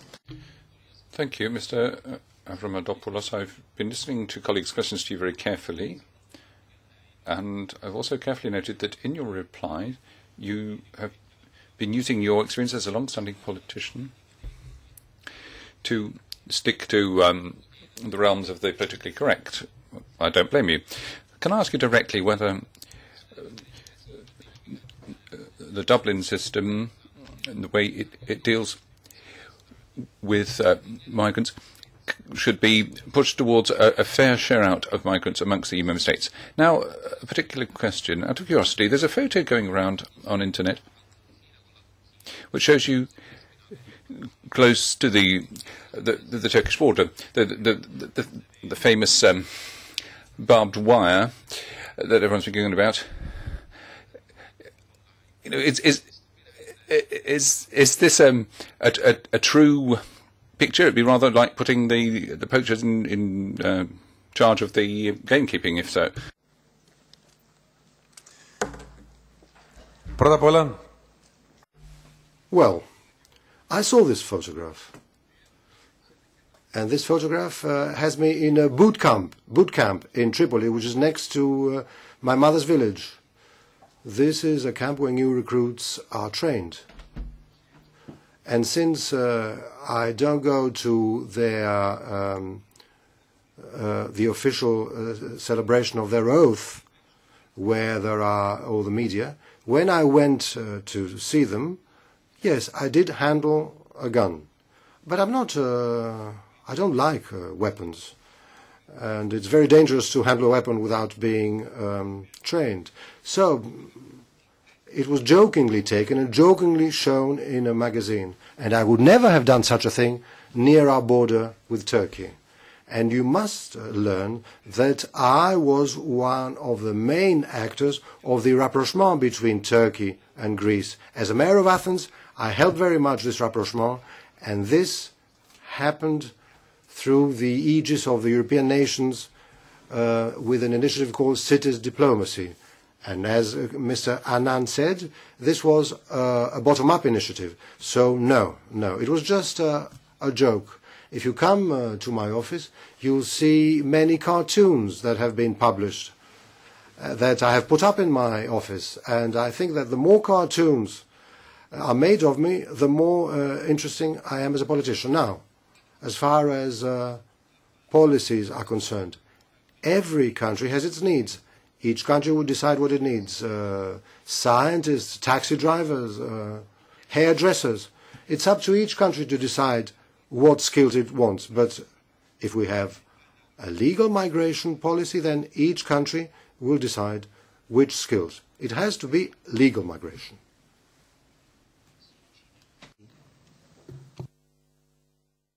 Merci, Monsieur le Président, Monsieur le Commissaire. Thank you very much, Chair. Thank you, Commissioner Designate.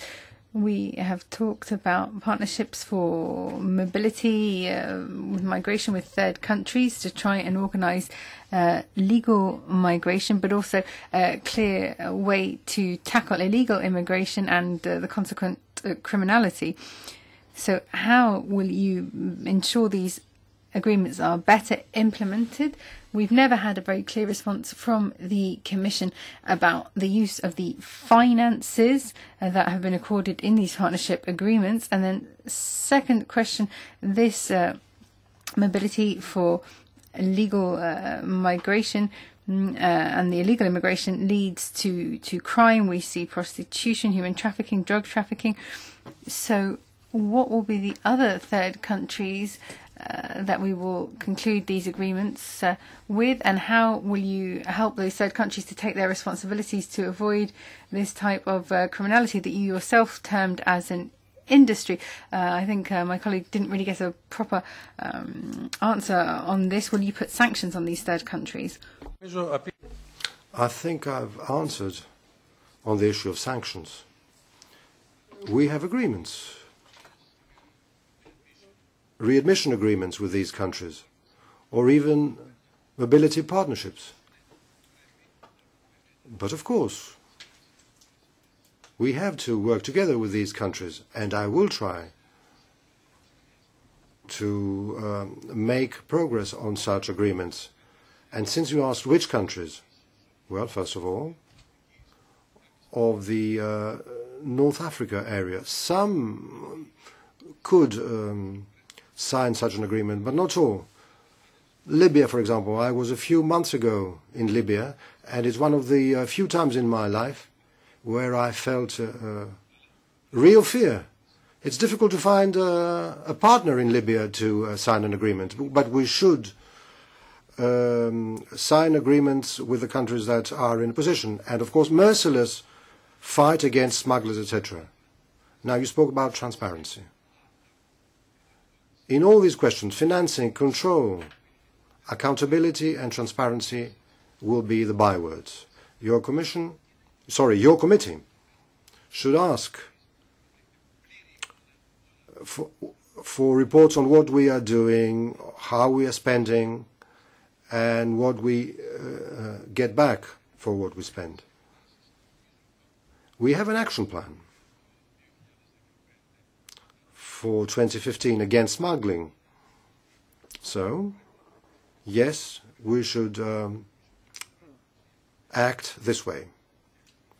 And this means that I have to work together with Ms. Mogherini, who's responsible for foreign policy, because all this has to do in the whole set of actions. And of course, as an ex-diplomat, I will never go over my competence.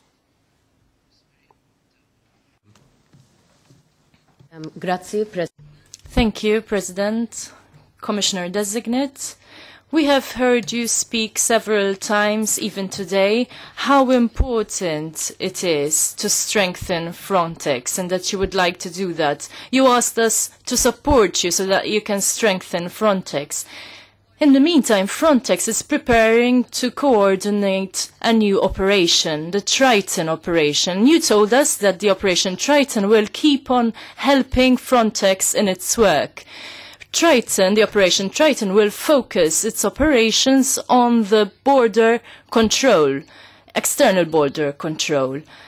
You told us that Frontex has the competence to strengthen our borders, but not for rescue operation. I have not understood. I would like to ask you, what measures will you undertake so that those people in distress that are in need of help will be rescued when they are in need? Thank you. Ναι, πολύ σωστά αναφερθήκατε σε αυτό που είπα πρωτήτερα για... Thank you. You quite correctly referred to what was said earlier about Frontex. The mandate for Frontex in its current form is responsible for search and rescue.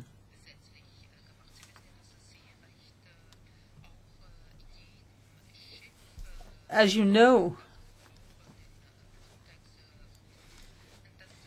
all vessels at sea have the charge of assisting refugees in the zones in question. That includes the Frontex vessels. But that's not the main task of Frontex, you're quite right. And I said that before, let me just repeat it. I have the intention, if I'm confirmed, of ensuring that we start an initiative to strengthen Frontex, and not just in the south of Europe. We have 7 programs, 3 in the Mediterranean, 3 near Spain, that is currently being developed, but Frontex doesn't have the resources it needs, nor does it have the necessary financing, nor does it have the sufficient political support. Frontex does work with the governments of member states, but its main job is protecting borders. If we're talking about shoring up the task of Frontex, we have to look at to what extent we can beef up Frontex and cover the area that you've just talked about.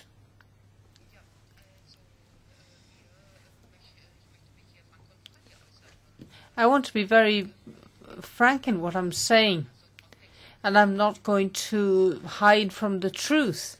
Frontex can, of course, cooperate in other programs, such as program with Italy, and can develop into an authority which protects borders, yes, but also saves lives. We will discuss that again.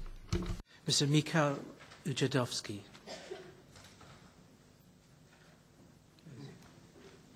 Moje pytanie dotyczy też handlu ludźmi, o którym... Okay, well, I have the following question and that's on human trafficking. Now, you've spoken about that in general terms. The directive from April 2011, is this being properly implemented by the member states, including the sanctions that have been foreseen? In other words, do you think that it's been implemented properly, or do you think there are changes that need to be made, that you would make as a future commissioner? So, just once again, a specific evaluation of that directive and possible changes for it in the future. Thank you.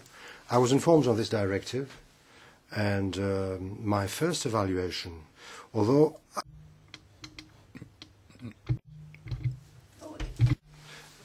it is clear that this directive goes in the right direction.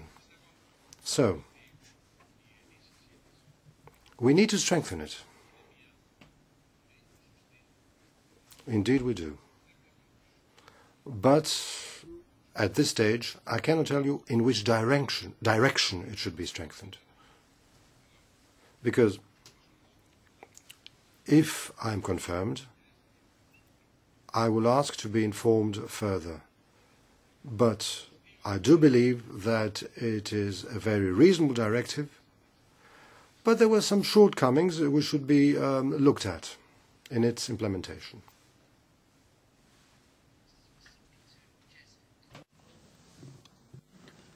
Thank you, Mr. Chairman.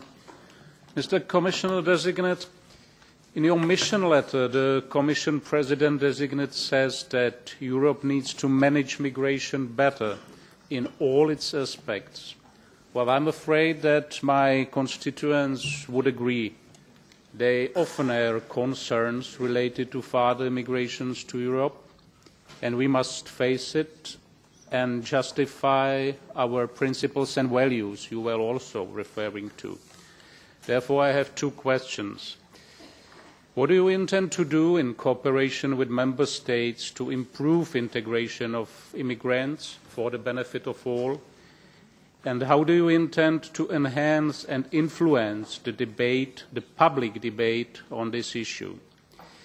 Because if parties which are fighting on the anti-immigration platforms start to complicate formation of governments in EU member states or even be part of the governments, it will be far too late. Thank you.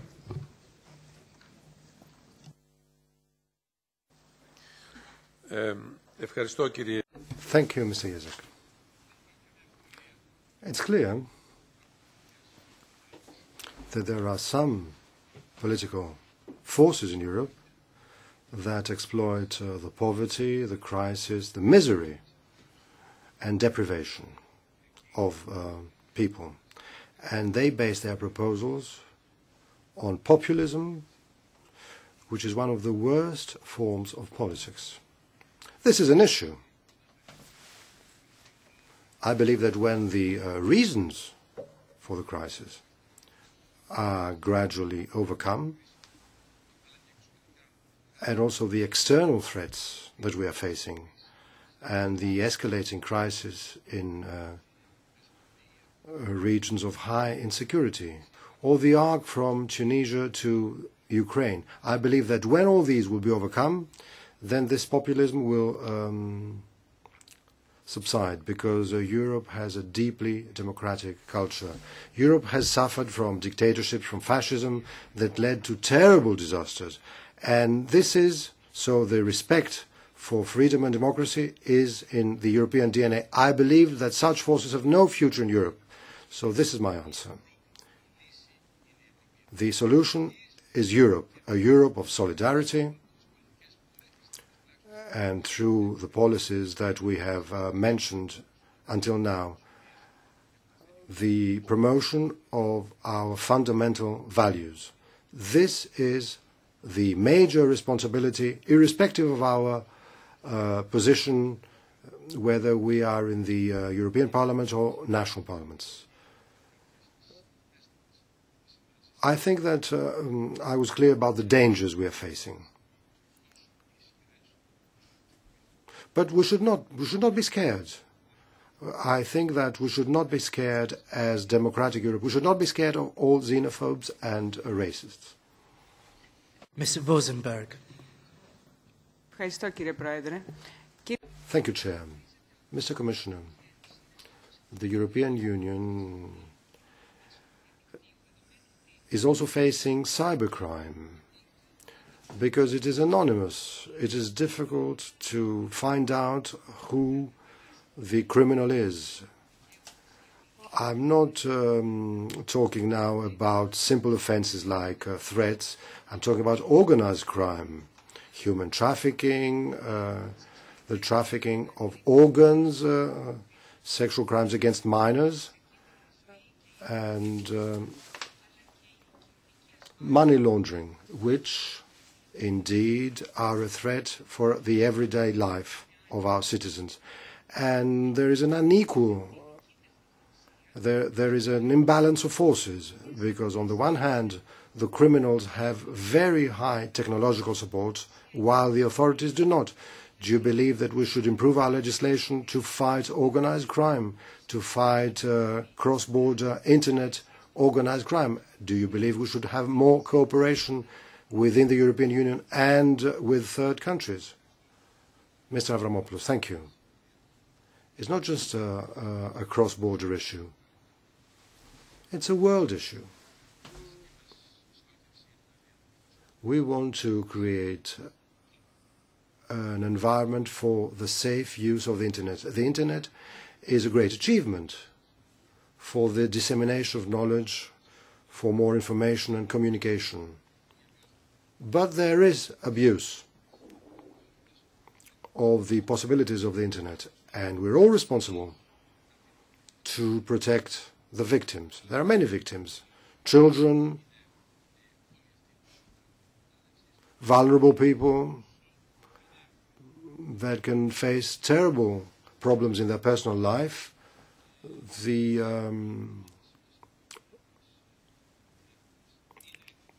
publicizing of personal issues and personal data. You're an expert on criminal justice, and you know that there are crimes offline and online. But we have instruments. We have the Budapest Convention on Cybercrime. We all have to deal with it. Even ordinary citizens in their everyday life have to deal with it. And since it is an issue within the portfolio for which I'm applying, I'd like to work together with you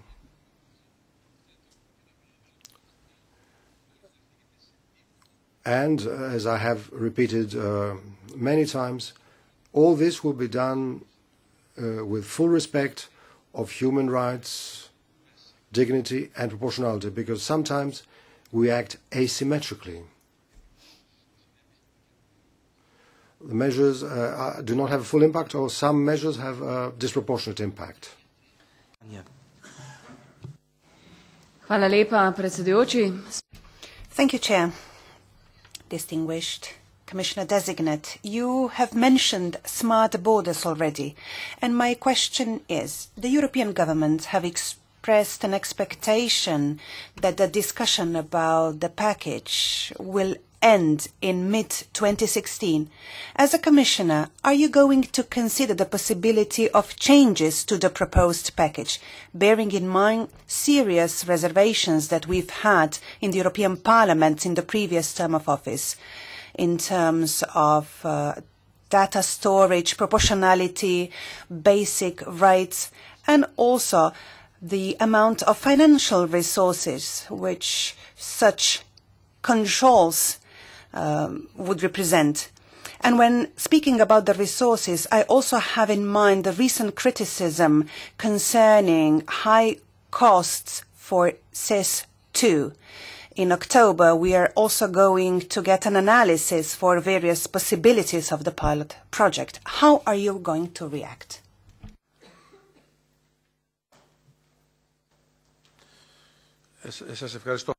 Thank you. At the start of 2015, there will be a revision of the proposal. We have commissioned a study, and I believe that soon we'll have its results. We also have a pilot program, which will conclude shortly. You spoke on the reservations of Parliament, in particular on the smart borders issue, and quite rightly, Parliament has some reservations. On proportionality and the respect for fundamental rights. But there's something more which you implied, the cost.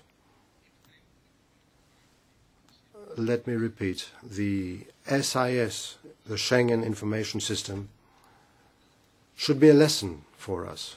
So this study should make sure that there is no overspending, which cannot be justified, which do not correspond to the services offered by such a system. I'd like to stress that we will deal a lot with this issue in the future.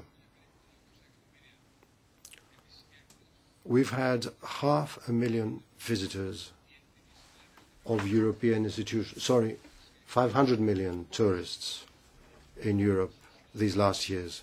We'll have 700 million tourists in Europe. So we need a modern system, an up-to-date system, a state-of-the-art system based on the latest technologies which will guarantee fundamental rights, personal rights, privacy, which is very important, and of course proportionality. Quite rightly you reminded me that what happened with the Schengen system is a lesson to all of us. Answer. Next is Teresa Jimenez Becerril. Teresa. Sí, gracias, señor. Thank you, Chairman. Thank you, Mr. Avramopoulos. We're guaranteeing it as an open Europe, but our citizens are starting to doubt the European Union's ability to guarantee their security against terrorist attacks. What measures does the Commission have in mind to fend off any such attacks in a member state by foreign fighters in Iraq and Syria?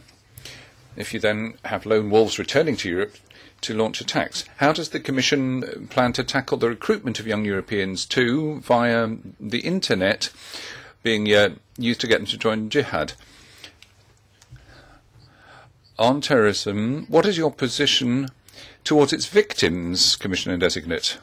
If you become Commissioner, will you have a sufficient awareness of their concerns and promote the social recognition they need to be able to live in decent conditions? And can you work out a legal instrument to build on the victims package to make sure that the victims of terrorism are dealt with in a specific way? Thank you. This is a very sensitive and major issue. And its most sensitive facet concerns the victims. I think that you would all have the same approach.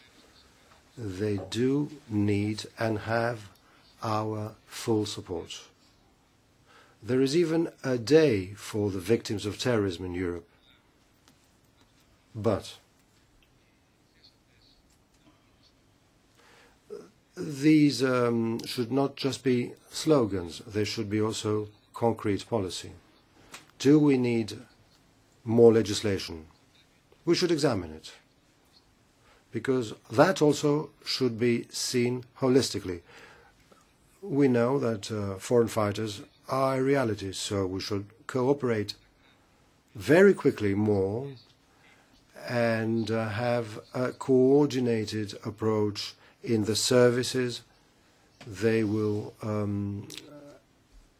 adopt to help victims. And furthermore, we should exchange information And something else,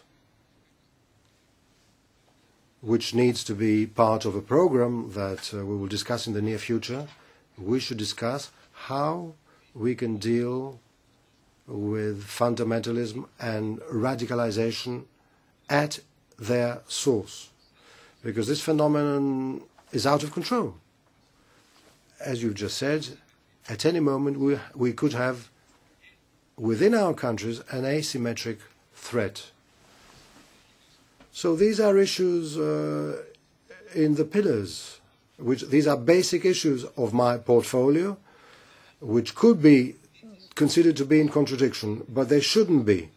We need our citizens to feel secure in our territory in order to go on with their daily lives in a framework of freedom and democracy. This is Vice Chair of the Libe Committee, Iliana Iotova. Iliana. Merci, Claude. Thank you very much, Claude. I have two specific questions. How will you ensure that the Schengen Code is respected after recent proposals to reintroduce border controls? Secondly, are you going to put pressure on the Council for Romania and Bulgaria to adhere to the Schengen area? I'm sure this is an issue you know very well, that's going between the EU institutions and member states for already 4 years now. We have to be clear and decisive. I do not accept proposals which will limit the Schengen area. A lot is being said, a lot is being written, but as I've said, Schengen is one of the major gains of the Union. It should be safeguarded at all costs. It should be protected.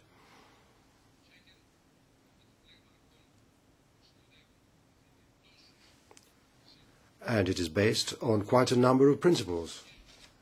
It safeguards the right of citizens to free movement. So there's no issue of limiting Schengen. And to those who talk of limiting Schengen, they should understand, I have to say, they should understand that they do not help our efforts towards European integration. Because it is difficult to arrive at concrete achievements. There are different opinions, different interests, there are national views. The fact that we've achieved something should be protected. This should be quite clear, and at least as far as I'm concerned, if I am responsible for such issues, I will defend Schengen. Now, your second question, I don't understand. I know Bulgaria and Romania very well, but it's outside my portfolio,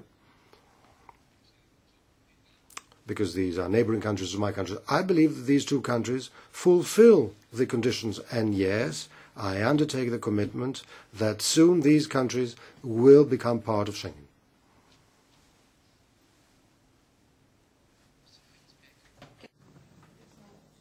Thank you very much.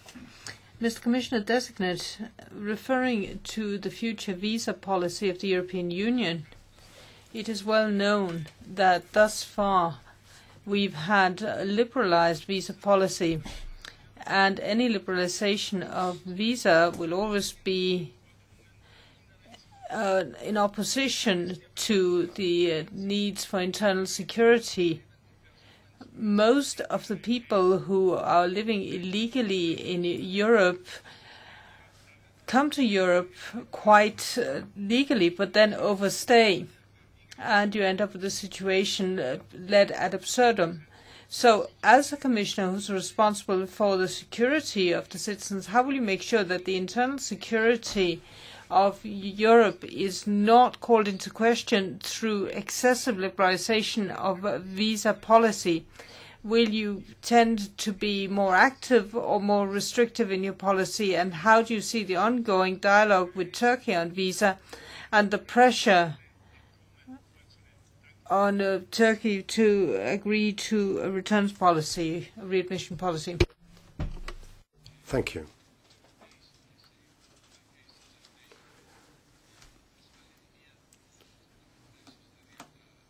security is one precondition in our case-by-case examination. You've said that some countries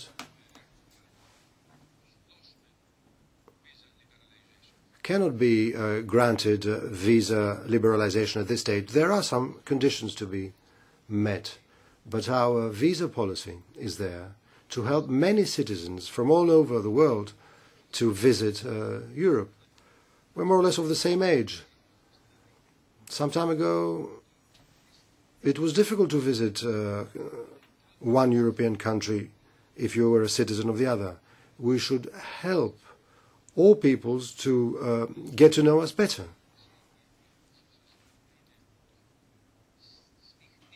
So should we have a visa policy that should be tougher or more easygoing? Well, it will depend on a case-by-case approach. It should be easier for creative people, for artists, for writers, for people who help to increasing cohesion between Europe and the world. We should help these people visit us. When I was 19 years old, okay, out of context, when I visited London when I was 19 years old, there was no more space for visas in my passport, and I had to change passport in London. So now we've achieved much more. Now concerning Turkey, you know that the readmission agreement has been ratified, and our dialogue on visa liberalization will go on. It has already been launched. Yes, I will continue it. I will continue this dialogue in due time. Caterina Kenichi. Grazie, Presidente. Thank you, Chairman. Commissioner Designate, there's been a lot of talk this afternoon about your commitment to step up the fight against those criminal organisations who are organising illegal migration and human trafficking. Well, as part of the fight against that, may I ask you in particular what specific legislative and operational initiatives you think the Commission might adopt to protect the large number of unaccompanied minors, a concern which I don't believe has been underscored sufficiently, because they are still the most vulnerable group and most hard hit by these activities. Particular types of organised crime exploit them subsequently for drugs trafficking or child prostitution.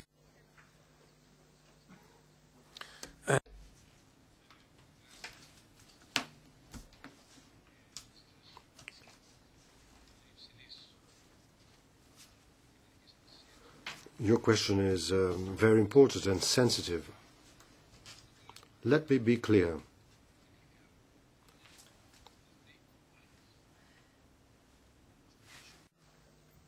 Intelligence και international cooperation. Είναι τρεις βασικές στρατηγικές. These are three basic strategies in view of 2015 that, if confirmed, I will present to you. I will not talk about trafficking. Already much has been said. I think we all agree with what has been said. There should be a merciless war of smugglers and traffickers, on smugglers and traffickers, because minors, children, are the most vulnerable parts of our population. There is an action plan on that, but which concludes next year. So I believe that working together, and I believe, of course, that you'll be very fervent supporters of this initiative, we will draft a new action plan based on our experience from the previous one and covering any gaps there were and becoming even stricter and more efficient, but still remaining very sensitive on this issue. Frank. Monsieur le Commissaire désigné, vous Commissioner Designate, you mentioned in your introduction that it's important to avoid Europe becoming a fortress. Now I've heard what you've said about the Schengen area and that you defend freedom of movement within this area. This is one of the major acquis of the EU. However, if we want to safeguard all of this, if we want to ensure that the citizens of this vast area feel that it's worth something, that it can function, perhaps we have to work together to ensure that the external borders really become our common external borders, so that we can actually manage them, if I dare to say, federal, or at least in a community manner, so that the Greek border becomes one of the Luxembourgers as well, as part of the Schengen area.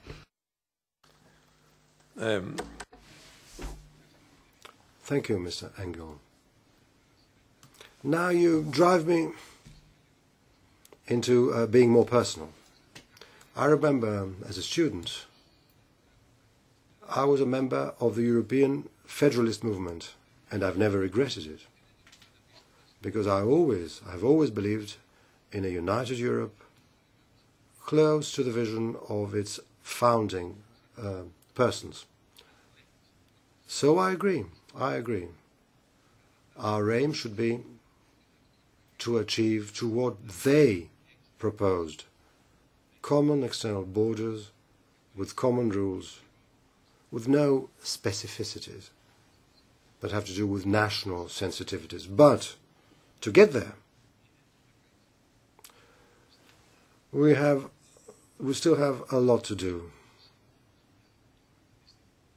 I believe that our generation will manage to get there, because secure borders mean a secure Schengen zone. So I won't repeat what I've already said. But I have to say that Schengen is one of the greatest achievements and the most tangible achievement of the EU. So let's protect it, let's strengthen it, and through Schengen, let us work on establishing a common European identity, proud of the story of our peoples and our fatherlands, but aiming at having common borders based on common policies of European vision. Thank you. Anna. Mr. Avramopoulos, having regard to the Commission's first anti-corruption report published earlier this year, and to the new rules on anti-money laundering now about to go for trilogue negotiations, will you propose further measures to tackle the interlinked problems of money laundering, tax evasion, tax fraud and corruption? Will you join the European Parliament in calling for a publicly accessible register of corporate beneficial owners for all corporate structures, including trusts, in the context of those trilogue negotiations? And do you plan to propose a strategy to fight corruption in the EU, in member states, and its relation with other countries and with tax havens? Σας ευχαριστώ. Thank you.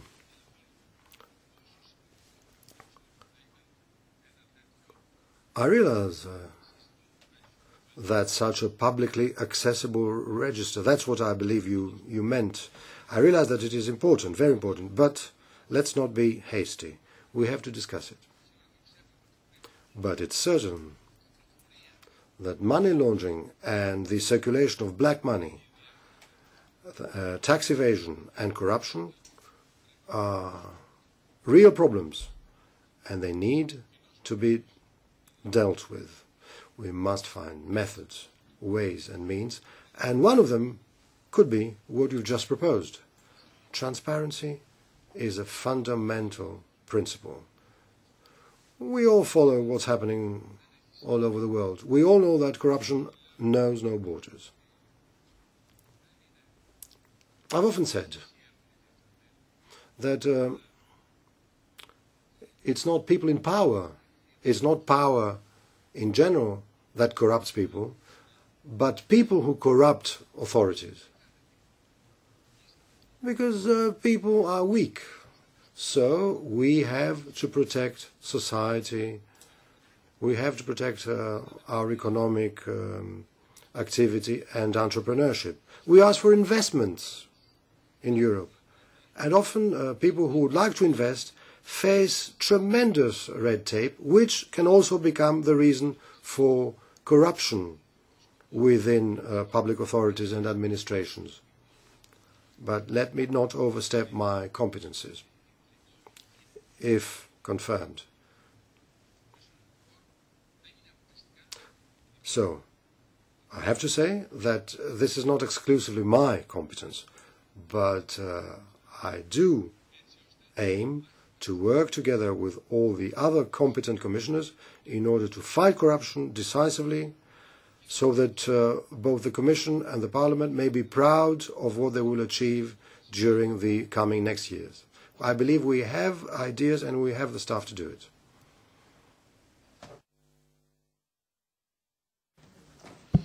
Nachdem wir schon sehr viel zum Thema der Flüchtlinge diskutiert, we've said a lot about refugees. Public opinion has an entirely different idea. The countries that take most refugees are Sweden, Luxembourg, Malta, Belgium and Germany. It sounds rather different when you listen to general discussions and absolute figures. France, Italy and the UK can be added to the list. In the current discussion, we have constant turning and froing between the member states. Given the current crisis, do you think that the new instruments for New Dublin with the early warning system, etc., can come into force, so member states can work with each other, can coordinate, and can ensure that we use the role of the Commission more with the EAS and so on? Thank you. Thank you, Ms. Holmeyer. Yes. The Article 33 of the Dublin Agreement is clear. We need three conditions to succeed. Solidarity, solidarity, solidarity. And it is solidarity that is daily tested. And I agree with what you said, that our citizens are concerned. Because they feel the results of our policy. You know, wonderful speeches are made within these fora, but let me put it another way. Solidarity should not just be a slogan. It should become practical policy. It should be the basis of the policy of all our member states. If this happens, our citizens will realize that our Europe is a Europe of solidarity. Peter Niedermüller. Peter. Thank you, Chair. Mr. Commissioner designate, as the European Union internal security strategy is coming up for renewal for the next 5-year period, there have been calls to coordinate EU internal and external policies and cooperation with third states in the matters of security better. And the European Council is calling for further initiatives in the area of fight against serious crime and terrorism. What are your priority areas for the next period of the internal security strategy?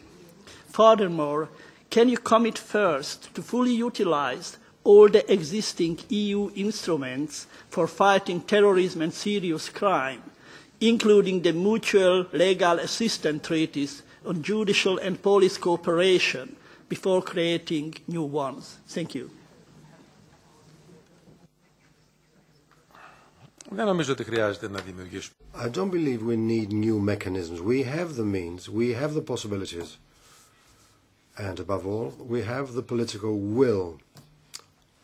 Let me be clear. We don't need new institutions, but we need a new security policy.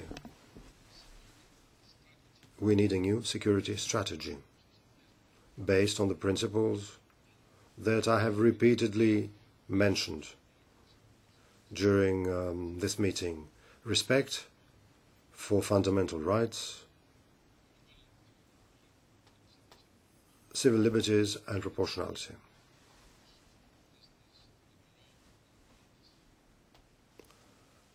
Preparing for this discussion, I came up with 1 P and 3 I's as a slogan. The P is protection and the I's are information, innovation and international cooperation. Because only through international cooperation will we get results. Do we need new institutions? I do not disagree. We probably don't. But new methods are needed, new systems, new support systems through new technologies, and through what I've already mentioned, close cooperation and solidarity. This is my principled approach. But I believe it is close to what you believe, if I understood you correctly. And finally, question number 45, the final question, Mr. Emil Radev. Уважаеми господин комисар, организираната престъпност. Thank you. Commissioner designate, the organized crime, corruption and money laundering are global and need a global response. We need to have the appropriate tools and legislation. Now, in the last parliamentary term, there was a committee with a special mandate that was looking at the issue of corruption as a priority and looking at best practices for the European Commission as to how to deal with these types of problems such as confiscated assets and money laundering. So my question would be, what measures would you take from the European Parliament's report? What do you think are the most important issues from your perspective? And thirdly, what about financing for police cooperation? Do you think this will really be fruitful? Okay. We have 1 billion euros. If it is well spent, it will have results. Now, about Crim. I think that Crim has worked very well. And its report that I've just glanced through is impressive in its content. What are we aiming at? The dismantlement of all the organized crime networks. And this is one of our aims, with your help. So, on the basis of the assessment that is being done right now, I'll see what further initiatives. It wouldn't be best practice to make announcements today just to impress you. That is an important issue. You've hinted at certain issues, and of course I will take them into account, and I do believe that when we will have a proposal to discuss on fighting organized crime, we will take all these issues into account, and I believe that this will already be an important step in the right direction. But we are committed to fight organized crime. But I must also add that Crim did an excellent job. Maybe it hasn't become known enough. Thank you. Thank you. First, let me thank the members of this committee for this marathon session. I described as experienced and knowledgeable members, and I think, Commissioner Designate, you would agree that this, out of the 5 hearings that members will be involved in of this committee, this is our core area. And I think you will agree that from data retention to asylum, legal migration and so on, that members really have alighted on the key core topics in a detailed way. So you have been subject to, I think, thorough questioning. So thank you to the members of this committee. Secondly, thank you for your exchange, for your preparation. I'm not going to prejudge what you have done, because it is up to the coordinators, up to the members of this committee, through the coordinators, to make a judgment on what you have said today. They will do that at 1700 today. I do want to, by way of conclusion, take note of a couple of things that you said today. You made a commitment to review legal migration instruments, as well as draft horizontal legislation, an in-depth written analysis of the data retention judgment. Jan Albrecht mentioned this. I mean, if colleagues are listening, I think it was worthwhile that you did prepare. You talked about an updated PNR proposal, fully complying with the data protection package, an initiative to strengthen Frontex. I think what you did today was respond to some of the key proposals made by members. However, it will be up to us to assess what we think of that, and it will be up to us to assess your competence and to assess what you said today. We will do that at 1700. There are many other questions, of course, which may be unanswered, but we will do all of that today and come back to you. So colleagues, thank you for your attention today. What I'm going to do now is ask the Commissioner-designate to make a final statement, perhaps 3 minutes. If you do 5 minutes, you might lose what support you gained in the brevity that you and the support you gained earlier. That's just my tip for Libe. But if you want to abuse that, that's up to you. Hint, that's a big hint. Maybe 3 minutes, because we're all pretty exhausted. So go for it, 3 minutes, and conclude. And thank you again for your attention today, colleagues. And Commissioner-designate, make your concluding remarks. Thank you again. Thank you, Mr. Chairman. Honourable members of the European Parliament, first of all, I would like to thank you for this really very interesting and fruitful discussion that we all had today. You enlightened many of my thoughts on these very, very sensitive issues. I am leaving this room more inspired and more encouraged on my new duties, if I am confirmed. If I am approved as the first Commissioner of the European Union on Migration and Home Affairs, I pledge to focus my political leadership and experience into 3 pillars of action. First, to ensure that the European Union, as you suggested, adopts a holistic, global and effective migration policy based on the principles of solidarity and proportionality. Also, on responsibility. Secondly, to address critical security challenges in view of new threats and challenges, and always with respect to the fundamental rights and our duty to ensure a safer environment for all our citizens. Finally, to proceed in the development of the European policy on home affairs and migration in close partnership with the European Parliament, and to be in an open, frank and continuous dialogue with you.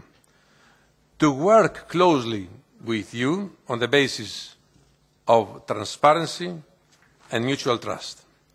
I want to thank you very much for your attention. Thank you. Thank you.